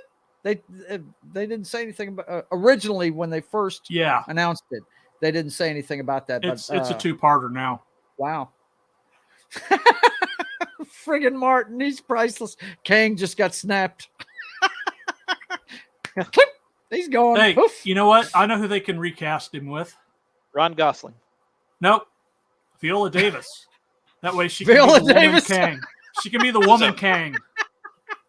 That's priceless, man. Yes. There you go. Viola Davis. Nice. We're just going to woman king and a woman gender king? swapper. Swap him. Yeah, there we go. That'll work. No, I can't take credit for that joke. I heard it on Midnight's Edge. Oh, did you? Okay. Yeah. All right. Well, this is the. Oh my God, man! Don't go there. Elliot Page is Kang. No. Well, they wouldn't be gender swapping then, would they? No, they wouldn't be. Elliot Page is a man. It's already been done. It's already been done. Yes. No, I'm thinking we could do it the old school way. Kind of like what they do with James Bond. Just recast the freaking role. It's not that hard, people. Marvel's already done it. They recast Rhodey with no issue. Yeah, no problem at all. But they seem to have a problem recasting the Black Panther, didn't they? Yeah, that was an emotional decision. And then after it took so long for everything to come out, they were probably regretting not recasting him. But the family was like, recast him. Black Panther's too important. My whole thing, yeah, exactly. I don't know about you guys, but when I went to see that in the theater, I was surrounded by African Americans. Some of them had never picked up a comic book before, didn't know anything about this shit, but they were coming to see this movie. You know what I mean? Yeah. It was so cool, man. It was so cool to have these conversations with people before the movie. You know what I mean? And I had one guy sitting in front of me. He said, "Yeah, I've got every book they've ever made with him in it. I love him. I think he's awesome." You know, I mean, he's their version of Batman. You know what I'm saying? Yeah. And you know, my whole thing is this: if you want to pay homage to the guy, don't have a 2-hour funeral on screen for the dude. Why not recast the role and give another young African American actor the ability to carry on the friggin' legacy? Why would I just didn't get that choice. I didn't get it. Didn't understand it. Because it's the MCU and they made Black Panther female. Disney princesses. Yes, I forgot. Yeah, even we gotta an have anti-vaxxer. Yeah, no kidding. Yeah, they almost fired her off this movie over some of the stuff she was saying, right? Yeah. So she apologized. Right. But as far as Mr. Majors goes, he's still got to have his day in court and everything. Here's the thing. His court date is 3 days after Guardians of the Galaxy comes out. It's that Monday. Really? Yeah. Wow. Let's see. All first week of May talking about. Yeah. Yeah. All anybody's going to be talking about is that trial and Johnathan Majors. They're not going to be talking about Guardians of the Galaxy. It's going to overshadow it. Yeah, this does not bode well for Marvel, man. And it will not turn away all fans, but it'll turn away a certain percentage that it'll be noticeable compared to what the box office otherwise would have been for it. This is supposed to be their biggest movie this year. Guardians of the Galaxy. Certainly not going to be the Marvels. Yeah. Oh yeah, I think Guardians of the Galaxy 3 will be their biggest box office. Yeah. But with this cloud over their heads right now, do you think it'll reach $1 billion? No. I don't think it's going to. Especially, I mean, to the normies, yeah, they're going to want to go see the Guardians. My brother, he thinks the Guardians movies are the best thing Marvel's ever done. He thinks they're the greatest. He loves them. And he will be there. He'll be there the first night. Well, believe that. I told him, though, I said, look, you better take some tissues with you. They're not all walking out of this one, dude. I said, it's the last one. Well, as much as I like Peter Quill and this group of Guardians, my Guardians are always going to be Vance Astrovic, Charlie 27, Mantis. That's which they completely screwed up Mantis in Guardians of the Galaxy. So, yeah, because she's supposed to be this badass martial artist. No, she's an empath in this one. Go ahead, Matt. I'm sorry, you were trying. I was going to say, with this controversy with Johnathan Majors, I just imagined DC either saying first time, or saying welcome to the party, pal, because between Ezra Miller and the other controversy they've had, Amber Heard. It's nothing new for them. It's nothing new for them. Yep. Nothing new for them at all. They're rolling forward. And okay, here's since you bring that up, how well do you think the Flash movie's going to do? I think that movie's going to do a lot better than people think it's going to do. Yeah, it's getting because of one person, Keaton. Because of Michael Keaton. I think people are going to go in droves to see that guy. Yeah, I think that's going to be the biggest reason why people do go. Yeah. And if James Gunn does not give us a Michael Keaton Batman Beyond movie, he's an idiot. Yeah. Because that's $1 billion movie easy. Yeah. This is the same guy that didn't want to retain Henry Cavill, though. So yeah, it's the same guy. Look, let there be no doubt. Mr. Gunn is a troll. He is a troll. He will troll you. When DC gave him the keys, I was like, you do know you're almost going the Taika Waititi route here. You do understand that he's like a notch below that guy for trolling people. He's like a slightly more respected Watiti. Yeah. That's it. I mean, he Watiti said he'd destroy your lore in 5 seconds, man, or 5 minutes. This guy would do it in 5 seconds if he feels like it. And man. Ryan Johnson said, "I bet I can do it in 4." Yeah, hold my beer. But yeah, hold my beer. Yep. No, like I hope looking at Suicide Squad, the more recent one, and then Peacemaker. If that's the direction James Gunn is going, and I'm all for it because I love those. Those are Peacemaker cracked me up so much, and it's probably the one show to this day where I actually watch the intro because it's just so good. See, I have you not. You don't skip the intro to Peacemaker. Gotcha. No matter how many times you watch it. Peacemaker's on my list. I haven't gotten to it yet. Oh man! Matter of fact, it's the first one I'm going to take up after Picard. But you have seen the Suicide movie, though. Of course, yeah. I've seen the Suicide Squad movie. Yeah, I dug it. It basically picks up right after that. Yeah, they could have been less vulgar than they were. Nope. No, he likes that part. No. You want less? You want less? Let me catch up on Martin here. Go to CW. Martin says, "I only care for Rocket, whom I think they are going to kill in this one. I don't think Rocket survives. I don't think that Batista's character, I can't remember the guy's name off the top of my head. Kang will survive. Sorry, wait a minute. Yeah, right. You're talking about Drax. Yeah, Drax. Don't think he's going to make it. Yeah, you better bring your tissues. Some of your favorite Guardians are going to go the way of the dodo. But I think Pratt is going to survive. I think he's going to survive it. Let's see what else he's saying. Okay, let's play Batman Beyond here. Who would you cast as Terry? I don't know who Terry is. I don't even know who Terry is. I don't Terry know McGinnis. Terry McGinnis. Terry Crews. I don't know. Terry McGinnis is Batman Beyond. He's the kid. He's the future Batman. Oh, yeah, okay. Yeah, he's the future Batman. Okay. I'd say Timothy Chalamet. Believe it or not. Really? After seeing him in Dune. Yeah. I think he can do it. He needs to. You need to bulk up a little bit, but in Hollywood, that's not a big deal. Now, if I remember correctly, in the lore, it's an older Batman, and he's teaching somebody else to be Batman, right, or something like that. Isn't that what it is? He's got a new high-tech Batman suit, and right. He's okay. Martin says no. Tom Holland, please. Yeah, no.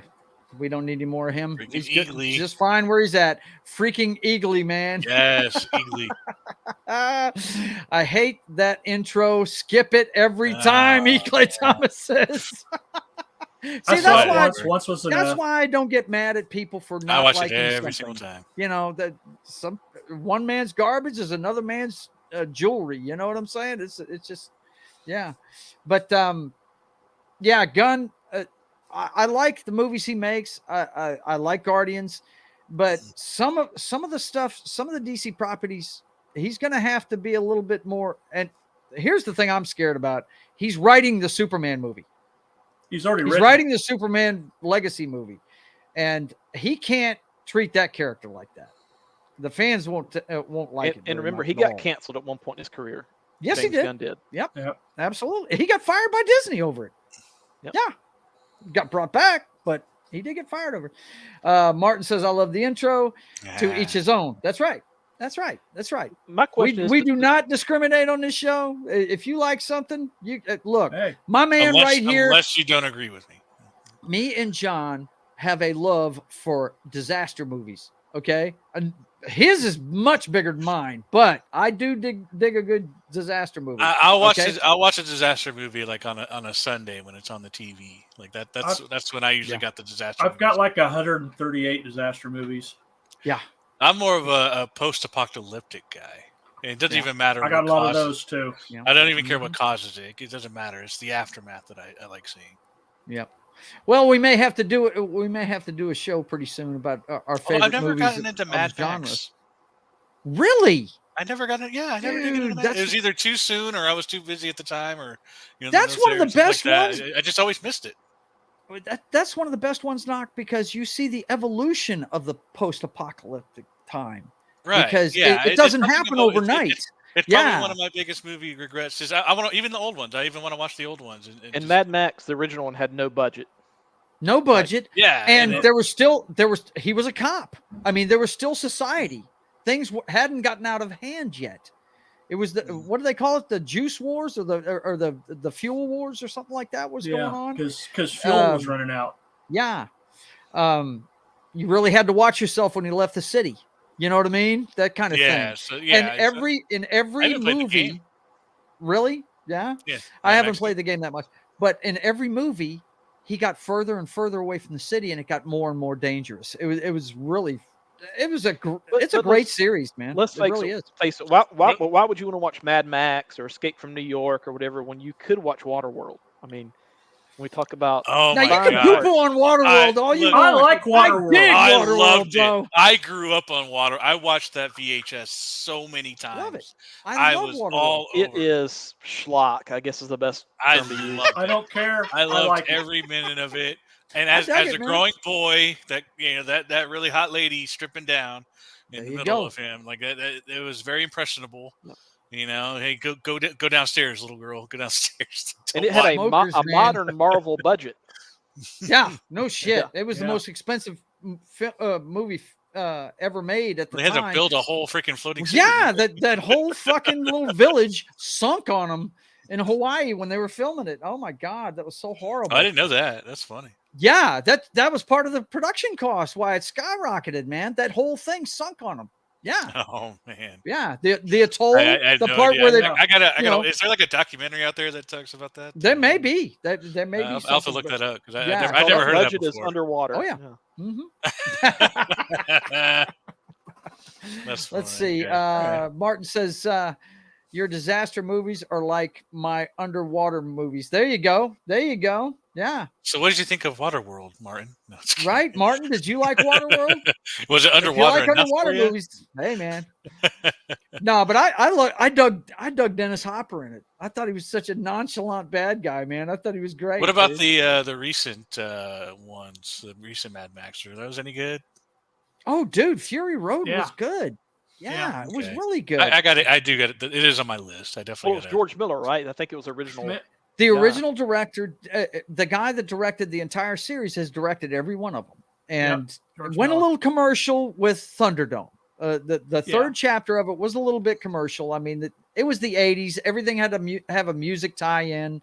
Yeah, but it was cool as hell. Tina though. Turner was part of the cast, which she did really great as the leader of that town.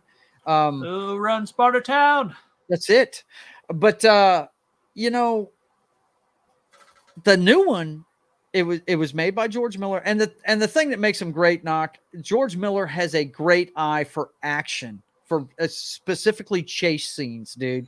The chase scenes in these movies are off the chain. A lot of people think he peaked with The Road Warrior.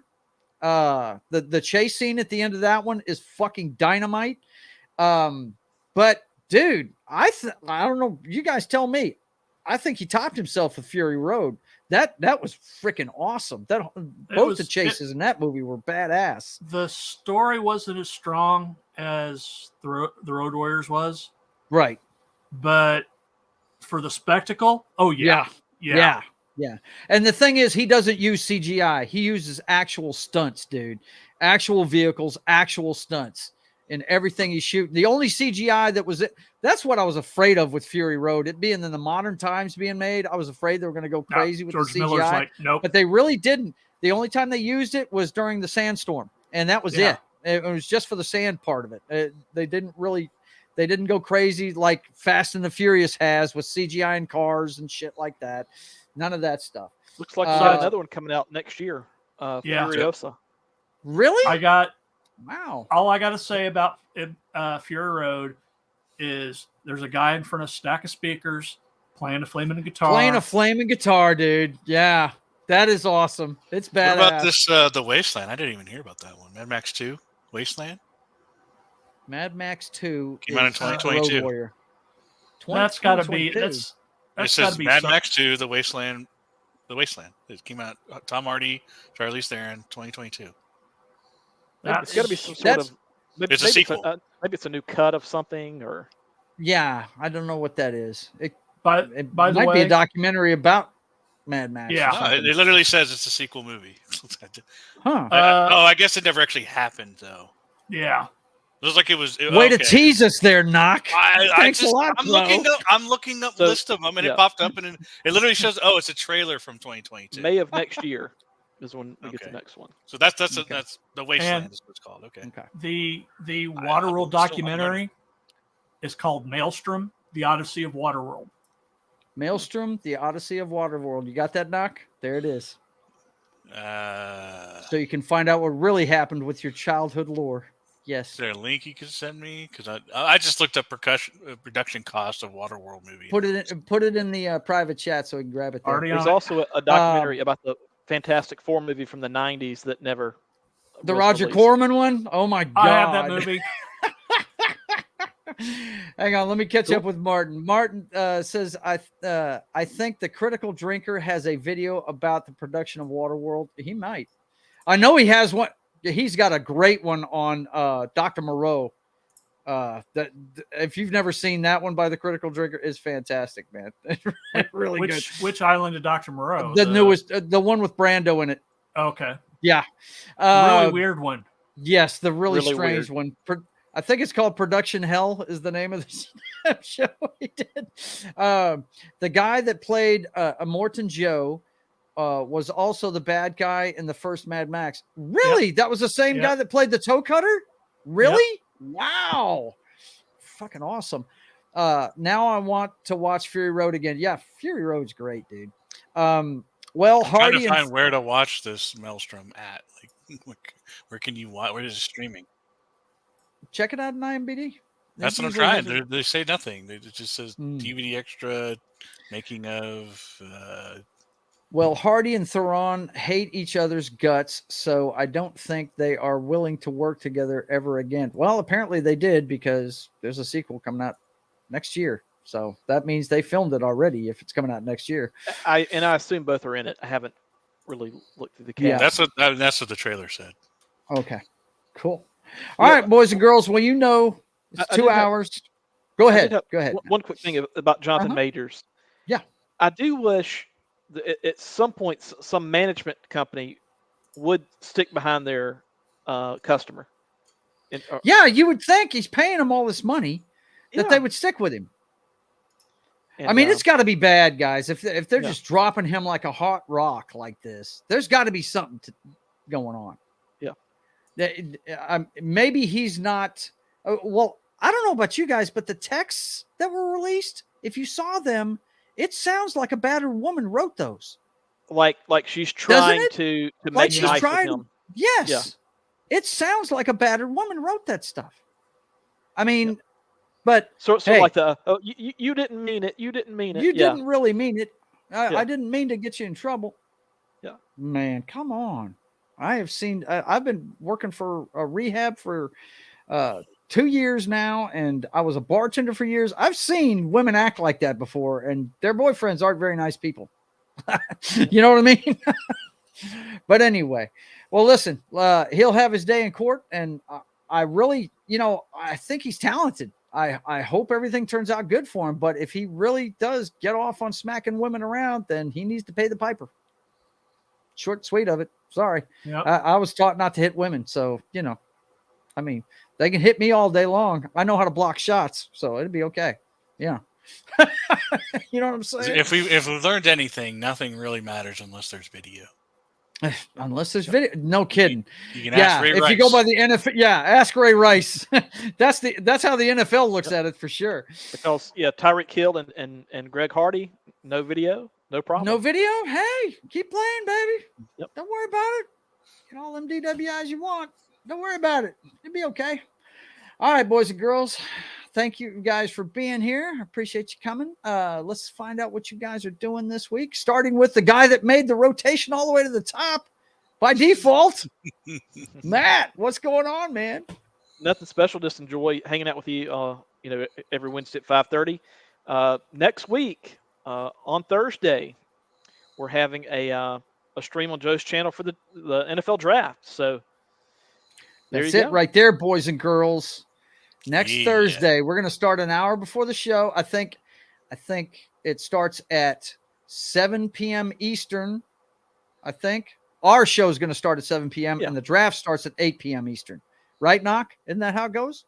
That sounds right. Pretty sure that's right. But we're going to go an hour ahead of time and tell them where they can find you on at Twitter too, because I know you're always talking to Wes on there. Okay, yeah, it's small underscore time, the number 3, and speaking of Wes, he'll be having his 1-year anniversary stream coming up here, either tonight or next Wednesday, to celebrate 1 year on his current channel, whatever. Do you know what time he's going to do that? Normally he goes live at 10 Central, so I would imagine that's when it'll be. One of the channel I wanted to give a shout out to was Sporking News. I'm a channel member over there, and I'm a mod. Now, Scott has made a lot of people mod over there, but so I'm not too exclusive of company there. But I did appreciate him doing that, even though I didn't request or anything. But anyway, he got to appear on Ryan Kennel's channel last night to talk about the new Harry Potter movie coming out, and I think that was great exposure for Sporking News' channel, and I'm sure a lot of people that maybe weren't familiar with him got to see him. So I'm happy for him, and just wanted to give him a shout out. Isn't his show called the Sporking News Podcast? Isn't that the name of it? Okay, that's what I thought. I follow him on Twitter. I'm already a devotee, no doubt. All right, Knock, what's going on, man? Hey, so gonna be probably be here next Wednesday night, and then we got the draft night right after that. So that's gonna be a pretty fun 2 days. Hopefully, I'll have good news because I take my next exam Wednesday too. So hopefully, I won't be mopey and depressed. Let's hope not. And I'll probably end up getting some alcohol too. So we'll probably have a lot. Hey, that'll keep you up. That'll keep the fires burning, buddy. And then so that's the plan for next week. All right. I appreciate you, man. Thanks for coming. And John, tell him the litany of places we can find you. Well, as usual, Monday through Friday at 10 a.m. Central, I'm usually on Pop Culture Minefield. Did they have a morning show today?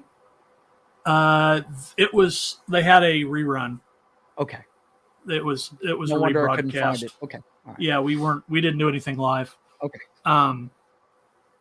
But also 1 Central to 3 Central, Friday, Saturday, and Sunday is also on Pop Culture Minefield for TGIF, Saturday Morning Fun Time, and Dork Side of the Ring, who Joe is co-host of. And you can also find me, obviously, here, but Mondays on that 70s Rock Fans channel on Only Talk and Roll. I think this upcoming week, we're getting back into the canon movies and talking about Missing in Action. That's it right there, baby. Yep. We will be on board for that. You know that. Yes.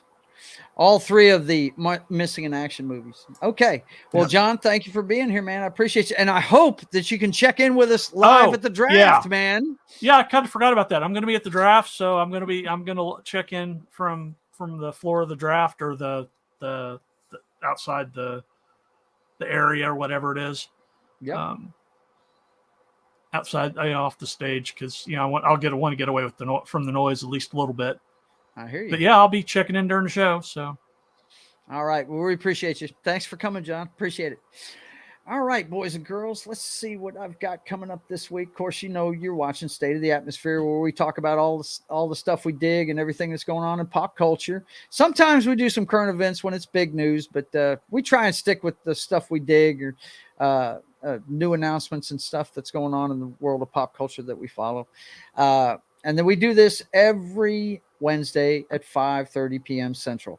And later on tonight, about 10 o'clock, you may or may not see me on this show, because if Wes is doing his celebration tonight, I won't be on doing this. But usually I am on playing DC Universe online. Later on tonight, about 10 Central. Pop Joe Gamer After Dark. It's where I have a few cocktails, video games, cocktails and fails. And I always play DCWO, my favorite game, on Wednesday nights at 10 p.m. And then this Thursday, you'll be able to see me and my brother hack the Matrix. It's a headline-driven show. My brother and I look at the headlines of today and hack through that matrix and tell you what's really going on behind the scenes. We do it every Thursday at 6 p.m. Central. And don't forget, that's this week. Next week, on in that same time slot, it's going to be the live reaction to the 2023 NFL draft. Okay, that's 6 p.m. Central Time. So be looking for that on the next couple of Thursdays. And then Thursday nights, I always play some more video games for a couple of hours, starting at 10 Central, Pop Joe Gamer After Dark. And then Saturdays, you can watch me plot the pages of my comic book. Justifier Jim, he hasn't been around the last few weeks. He's getting busy with life, and I don't mind at all. But I will always be there plotting my comic book. You guys get to see behind the scenes of the privateer coming to life in the pages of a comic book every Saturday at 1:30 p.m. Central Time. And then the show that John was just alluding to earlier on Sundays on Pop Culture Minefield's channel, Dork Side of the Ring, where we talk about everything AEW and WWE. And I have a spot called State of the Apron, where I let you know what's going on the smaller promotions. And that's all brought to you at 1 p.m. Central every Sunday afternoon on Pop Culture Minefield's channel and KGRA Digital Broadcasting. And Monday, John and I will be on That 70s Rock Fans channel. I believe he usually starts these at 4 p.m. Central. But this time it's the Canon Film Club. We've been doing Canon for a while, and Razor Fist likes to show up for this one, and they've got a kid. What's that kid's name, John, that wrote the book on Canon? I forgot his name. Can't remember his name, but I've slept since then. He wrote the definitive guide to Canon films, which is a big library. If you don't know, guys, look it up. There's some great stuff in there. In the bottom right, looks like his first name's Austin. Austin, that's him. Yep. Mm-hmm. Yeah. He's a great guy, and and you should go check out that book if you're a fan of these movies from the 80s. Man, what a library! If you're an action movie fan, you will love it. It's awesome stuff. He's got 2 books and a third one coming out. Yep. But we'll be on his channel to cover the 3 Chuck Norris missing in action movies, 4 p.m. Central on Monday. So for myself, the best backup quarterback in the league, Matt from Small Time Republic, John Das Wolfen, and Knock, I want to thank you for being here. And until I see you again, I want you guys to keep on. God bless.